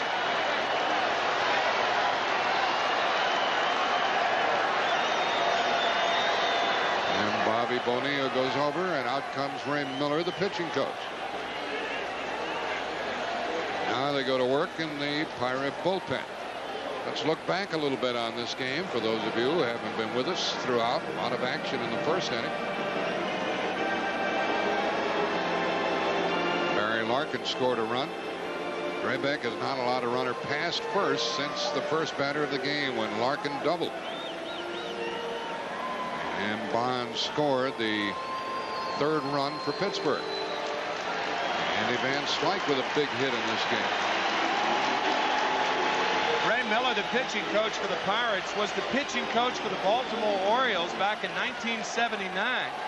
And again, that was the year that the Pirates, down 3-1, came back and beat Baltimore 3 straight. 1 here and 2 there. Drabek behind on the count. Quiñones hits it to Lean. He's going to get the lead runner, and that's all. And he made a good play to do that. 2 out. Dealer's choice for Quiñones. He took his time. He knew he wasn't going to get the double play. Yeah, he was very deliberate as he turned towards second to get the lead runner. Watch Lean making sure of a good throw. Bell with no idea about going to first base. And Lean knew that Duncan had to hold up, allow the ground ball to go in front of him. And that made it easier to get him at second base. So now the tying run in this game is represented by Barry Larkin. He doubled in the first, rounded to short, rounded into a double play his 3rd time up. Runner at first, 2 out. In the dirt, and the runner advances. That helps Larkin's chances of getting the runner home. Bobby Bonilla played 14 games at 3rd base this year. He's looking into the dugout to find out whether they want him to play for the bunt as this ball skips by Don Slaught. First wild pitch of the game for Drabek. I'll tell you, I wouldn't play even with the bag right there. I think he's too shallow right now.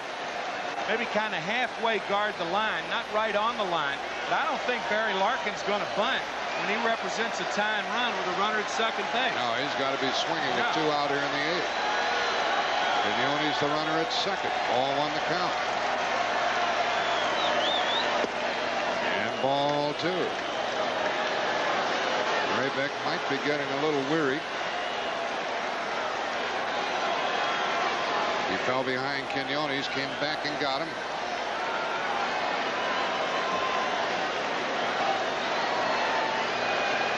Quiñones leads away from second, 2 out. Larkin looking for a fat one. There's a strike, and it wasn't fat. It was on the outside corner. In the Pirate bullpen, Stan Belinda is the right-hander, and the left-hander is Bob Patterson.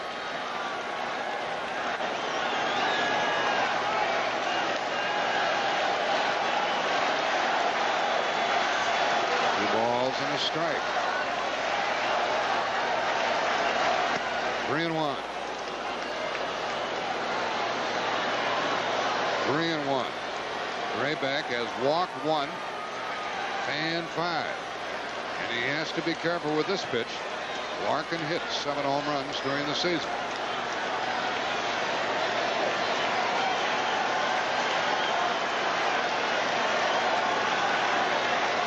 Fastball.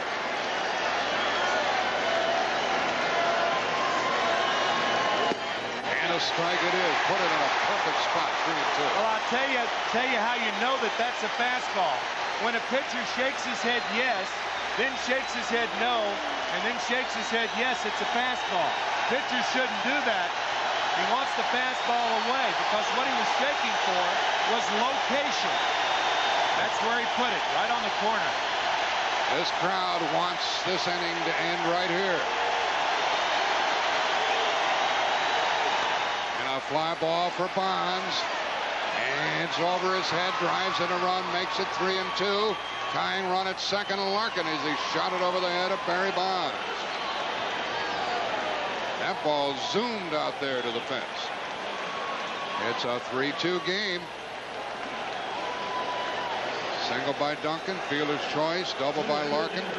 His second double tonight. An RBI and a run scored also for Barry, and this ball didn't have any hang time.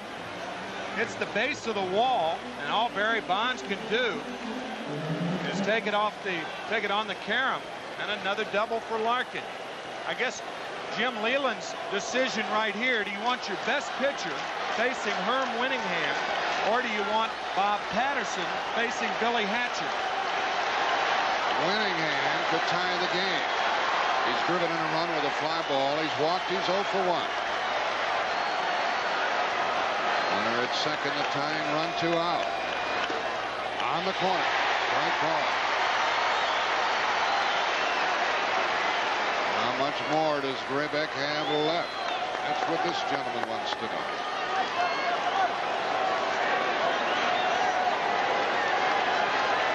Reds have scored a run here in the 8th and trail by 1. Foul out of play. That's strike 2. You know how important this game is. Cincinnati leads it 3-1. If they rally and take this game, they'll be the champions of the National League. If the Pirates win it, we'll be playing in Cincinnati Friday night. For the moment, no tomorrow for Pittsburgh. They still have to earn tomorrow. 0-2 to the batter. 1-2.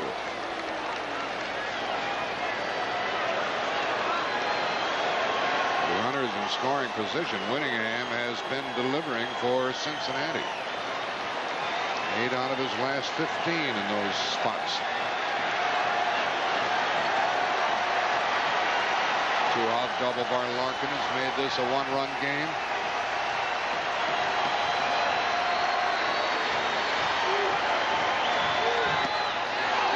Almost went. It's 2-2. McSherry called that swing, that half swing. He's kibitzing with Bonilla down there at third.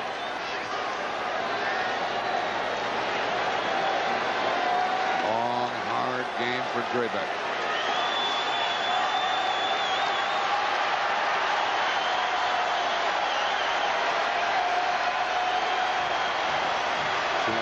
Two out. And he popped him up for the third baseman, Bonilla. Pirates still lead. 1 run, 2 hits, 1 left, 3 left for Cincinnati. Bottom of the 8th. It's now 3-2 Pittsburgh. Captain Larry Chambers up in the Goodyear Blimp America has good keepers. He would see that Cincinnati has a new pitcher into the game.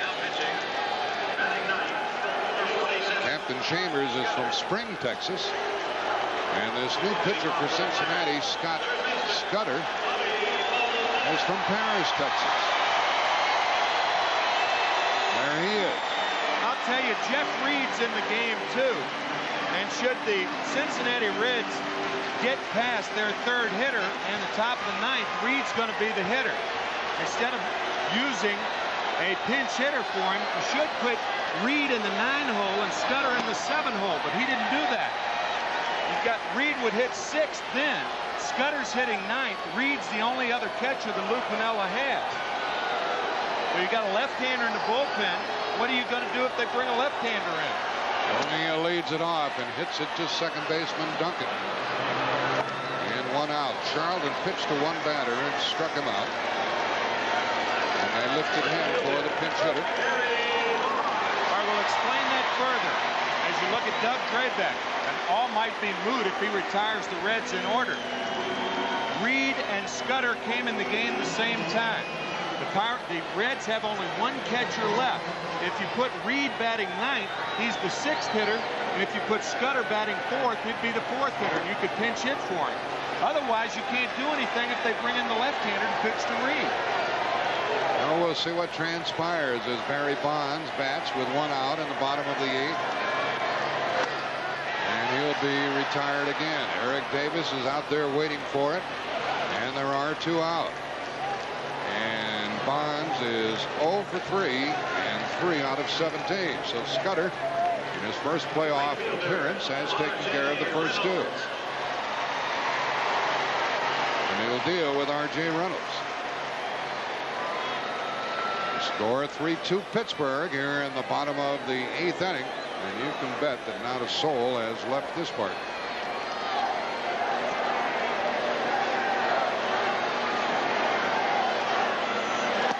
Late swing by Reynolds. Cincinnati closed to within a run in the 8th. And they have some good bats up in the 9th.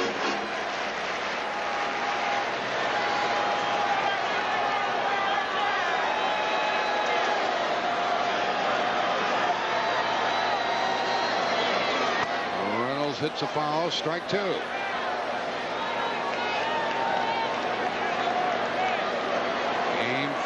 With the Pirates trailing 3 games to 1. And if the Pirates win, there will be a game Friday night in Cincinnati. This pitcher was 5-5 during the season.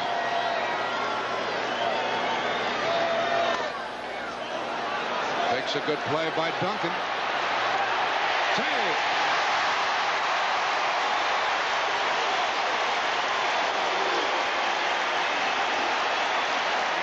Field hit by Reynolds, his 2nd hit of the night.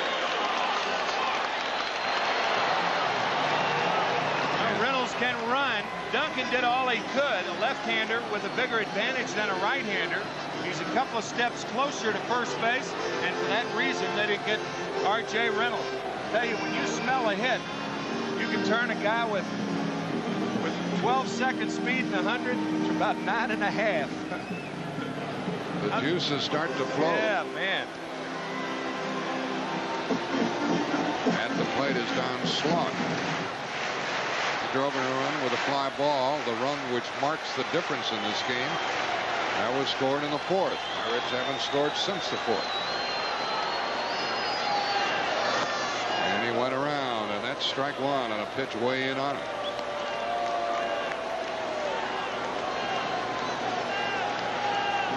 Pittsburgh won the first game 4-3, and Cincinnati 2-1, 6-3, 5-3. They've all been close. This one 3-2. Home half of the 8th. Reynolds is going, comes back in a foul ball. I think if Reynolds were in scoring position, then you may use Mike LaValliere to pinch hit. Mike LaValliere, a better defensive catcher than Slaught, just a runner at first base. I think that's why Jim Leland wants a status quo. Plus, he's caught the whole game with Drabek. And I think that's probably a bigger point. And that's the reason Slaught's hitting right now. You don't want to break up that battery. Pirates have left 6. They have a runner on now with 2 out. Don't go away, folks. The big guns will be coming up for the Reds in the 9th inning, and they trail by only a run.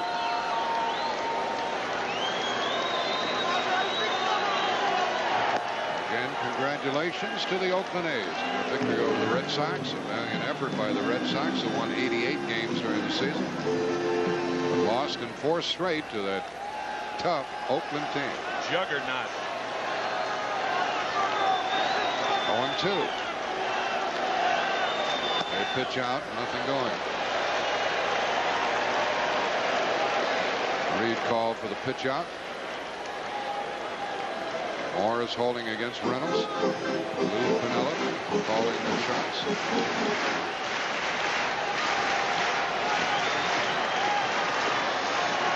Not many complaints, if any, with Gary Crawford, the plate umpire tonight. Slaught takes ball 2. Pittsburgh would enjoy manufacturing another run here. Reds want to keep it right where it is and give them a crack at it in the 9th.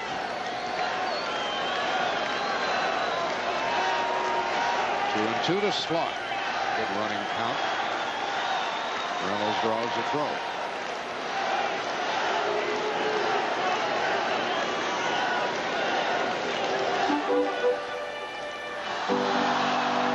Scudder got the first 2. He lost Reynolds, who had an infield hit. Short lead by Reynolds. But he's going, and the pitch is high, and he is safe at second base. And the count has gone to 3 and 2 on the batter.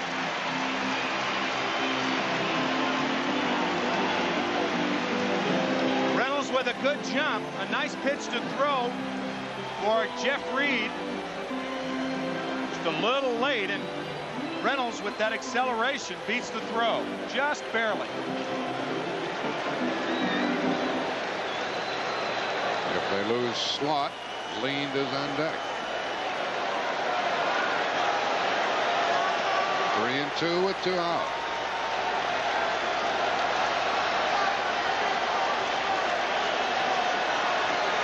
Reynolds at second, 2 out. Strike 3 is called. And Scudder pitches a shutout inning. No runs, 1 hit, 1 left. Pittsburgh has left 7. Doug Drabek will go to the mound to work the 9th. And there's the score, 3-2, and O'Neill, Davis, and Morris are coming up. I think Lou Piniella has made a tactical error in putting Jeff Reed in the 7 hole. I said he would bat 4th.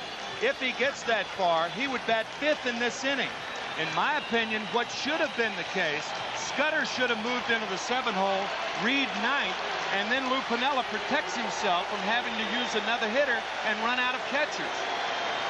Here we go into the 9th inning. 3-6-1 Pittsburgh. And 2-5-0 for Cincinnati. It's still Drabek, and it's O'Neill, who 3 times has grounded to second. But he has a home run in this series. And it's ball 1 to start the 9th inning. Here's who the Reds have left. The left-hander Bill Bates, and then Braggs, Hatcher, and Terry Lee from the right side. O'Neill leading off in the 9th, and he watches the breaking ball drop in for a strike, and it's 1-1. And this crowd is hanging on every pitch. 3-2 Pirates.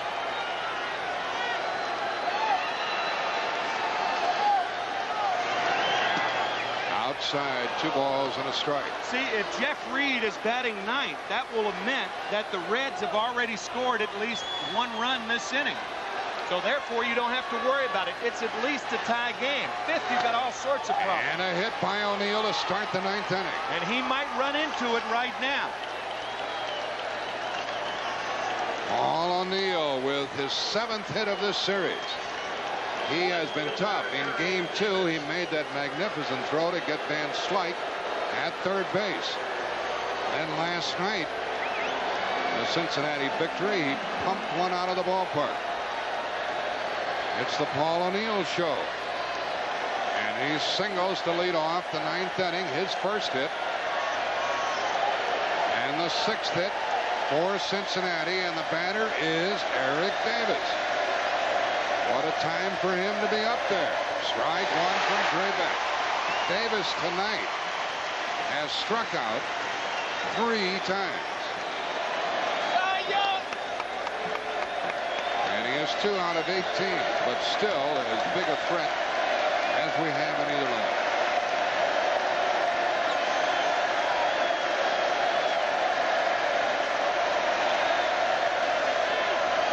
Leadoff man is on. Hitting room up the middle. Davis swings and hits it to right, foul and out of play, and that's strike 2. They're busy in that Pirate bullpen. But Leland goes down the line. Patterson, the lefty. Now Bill Landrum warms up.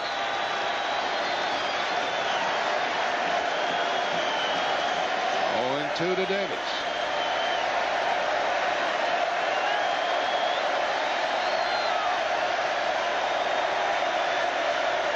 O'Neill with a safe lead. Drabek steps off. The batter calls time. Things come to a halt. Tony Perez coaching at first. One thing about Eric, he'll get his swing.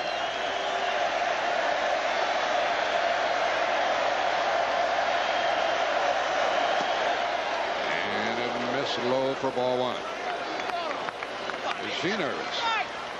He wants these Pirates to play some more baseball. Doesn't want the season to end here tonight. Cincinnati fans rooting for this fella.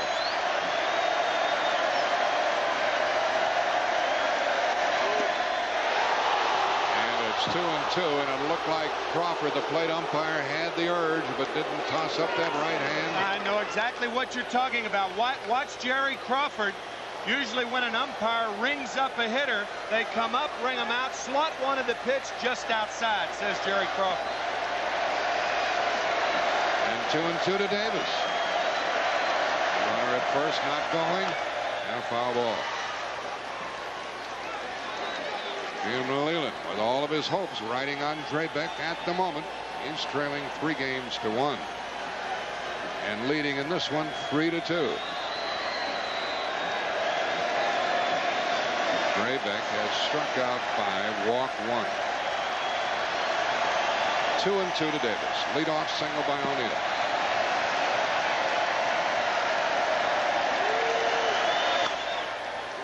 It hits the base, and first and second, nobody out. A base hit for Davis. That ball hit the base. Bonilla was in perfect position to field the ball and might have had a force out at second had the ball come to him, Tim. You think he would have had him at second? Well, possibly, yeah. But the ball hits the bag. Right down the line, the inside fastball. The ball hits the bag, and by the time Bonilla retrieves it, he actually falls down, and there's no play. So now what do? Remember, Jeff Reed was due up 5th in this inning. He has got to hit because the backup catcher, Luis Quinones, has already pinch hit. He's out of the game. Here it is one more time. Davis, ball hits bag, Bonilla falls down, recovers, no play. Wow. And one of the best Cincinnati hitters is up, and Leland is saying, watch the bunt. Watch the bunt. You never know. Hal Morris is up. He's 0 for 3. He could help the Reds win the pennant here, but he shows the bunt, puts it to Drabek. He has to go to first. Out there, second and third, 1 out. Sacrifice good. You got to walk Sabo here, don't you? Absolutely. You can bring in the left-hander and pitch to Reed because Reed has got to hit. Or leave Drabek in the pitch. That was a tactical error that Lou Piniella made in putting Jeff Reed in the 5-hole instead of the 7-hole. In other words, had Scudder, as you said, that's an easy sacrifice for Hal Morris. Drabek has no other play but to first base. And now I'm sure that's what Jim Leland's talking about. Jeff Reed would be the hitter if they walked Sabo, and you got the left-hander warming up in the bullpen, and that's why he made the move. Well, Leland had his mind made up. He lifts Drabek and brings in the left-hander, Bob Patterson.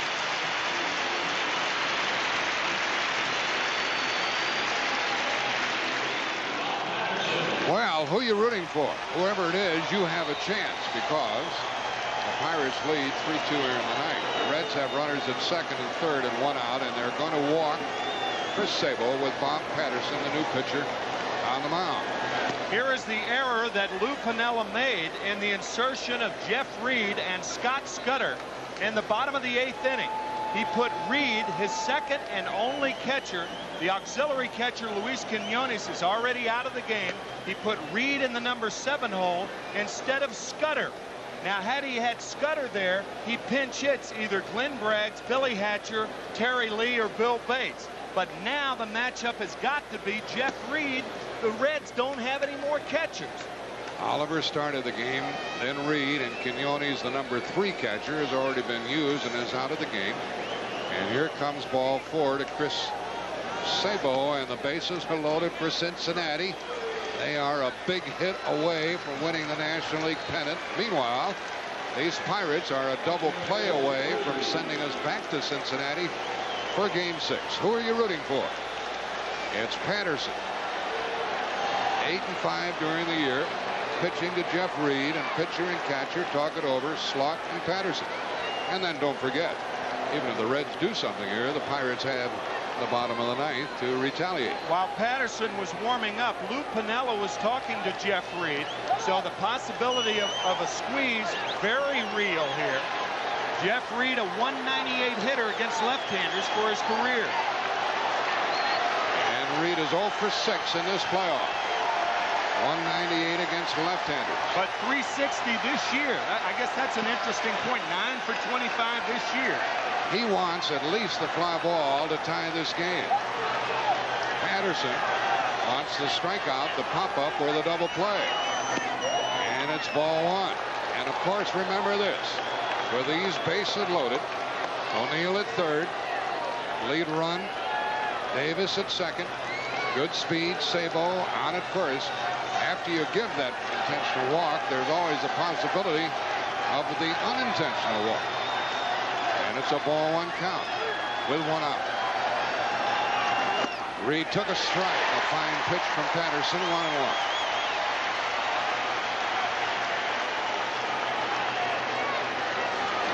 Patterson pitched a third of an inning previously. That pitch on the inside corner. And walk 1. That pitch just getting the inside corner. Reed doesn't run well. The possibility of a double play exists. Jeff Reed wants the fly ball or the hit. He hits it to third base. The game is tied. Out at second and out of first. No, they don't get the run. What a double play by Pittsburgh. What a double play by Bonilla, who's been playing right field all year. Celine and a great pivot and the double play. And this game is over. We go to Game 6 in Cincinnati. What a double play. And Tim, you called it. He had Reed up there and no choice for an alternative hitter.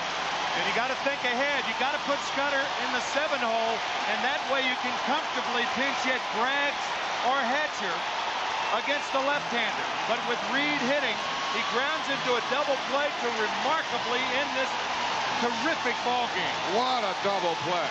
What a double play. There's Tom Browning. Drabek the winner, Browning the loser. And these Pirate fans take heart. What a double play. It's an inside fastball. Look at the play by Bonilla. Lunging, catching it. Lean, off balance, the throw. Game's over.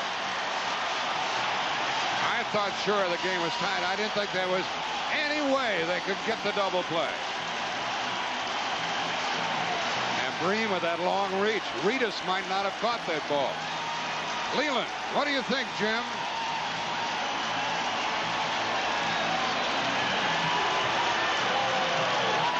He pulled the right strings. He got Patterson in there.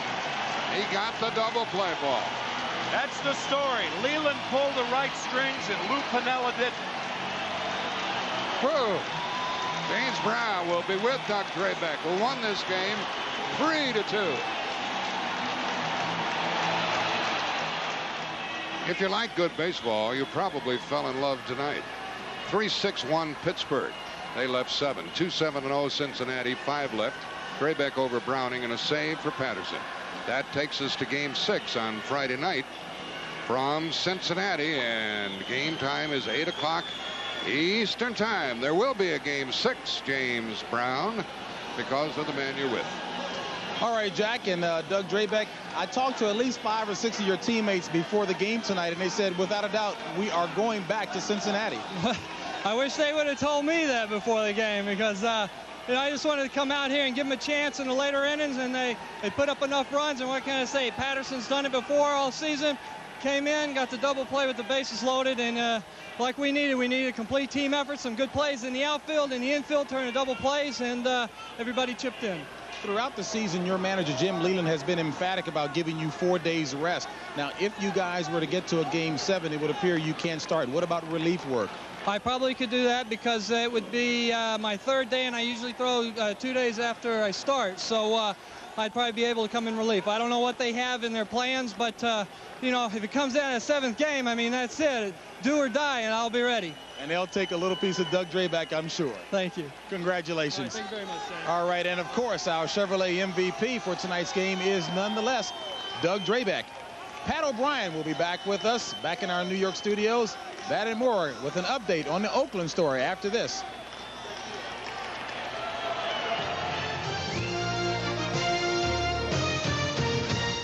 Well, they added another page to that book about the Riverboat rivalry tonight as you look at what we can only assume it's a very happy Pittsburgh PA as the Pirates win one on another great defensive play. It almost seems anticlimactic, but earlier today, the Oakland Athletics, they wrapped up their 3rd straight American League crown, completing a tidy sweep of the Boston Red Sox. Now, the story of the game was Roger Clemens on the mound in the 2nd inning, unleashing a torrent of obscenities, or so it was reported, at home plate umpire Terry Cooney. Clemens was then ejected. We are joined now in our New York studios by National League umpire Bruce Fremming. And Bruce, what about this? You know, Tim McCarver and a lot of fans, I think, would say you just can't throw a guy like Roger Clemens out of a game. Well, I'm surprised that Timmy said that because Timmy played the game a long time. A lot of fans say that, too. So. Well, I understand it, and everybody gets caught up in it, but Timmy played the game, and he knows you can't cuss an umpire. I don't care if it's from 5 feet or 30 feet or 60 feet, 6 inches, like he explained it. And it was very clear with the replays and the television and everything that Clemens just unleashed on him, and he directed the profanity at Terry, and Terry did what a good umpire will do. He had to throw him out. Seems fair maybe to do a warning first. I'm not taking any sides here, but it just seems... Well, with what was said and what was reportedly said with the wire services, there isn't any warning from an umpire. He has to go, and like I thought Dave Stewart covered it very well after the game when he said, you know, Cooney was standing there and Clemens just unloaded on him and lost it. Right. And what can't you say to an umpire? well, the main thing is when you say the word "you," what follows it is very important. And obviously he said something, and Terry did his job. All right, Bruce, thanks. We'll be back in a minute.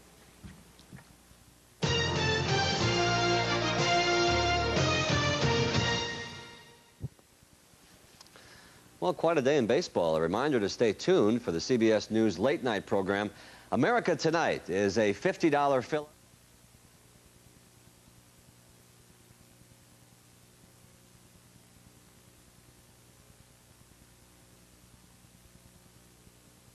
We're hitting the road, Cincinnati, 8 o'clock Eastern time for Game 6 of the National League Championship Series. Probable starting pitchers, the Pirates will go with Zane Smith, the Reds with a left-hander of their own, Danny Jackson. And so, for Jack Buck, Tim McCarver, James Brown, and our studio guest, Bruce Fremming, I'm Pat O'Brien in New York City. Good night, everybody. CBS Sports coverage of Game 5 of the 1990 National League Championship Series has been brought to you by Lexus LS400 and ES250 automobiles, the result of a relentless pursuit of perfection. The First Brands Corporation, makers of Prestone Advanced Formula Antifreeze, and by AT&T, the right choice. Once again, the final score from Three Rivers Stadium in Pittsburgh, the Pirates 3, the Reds 2, and we move to Cincinnati with the Reds nursing a 3-2 lead.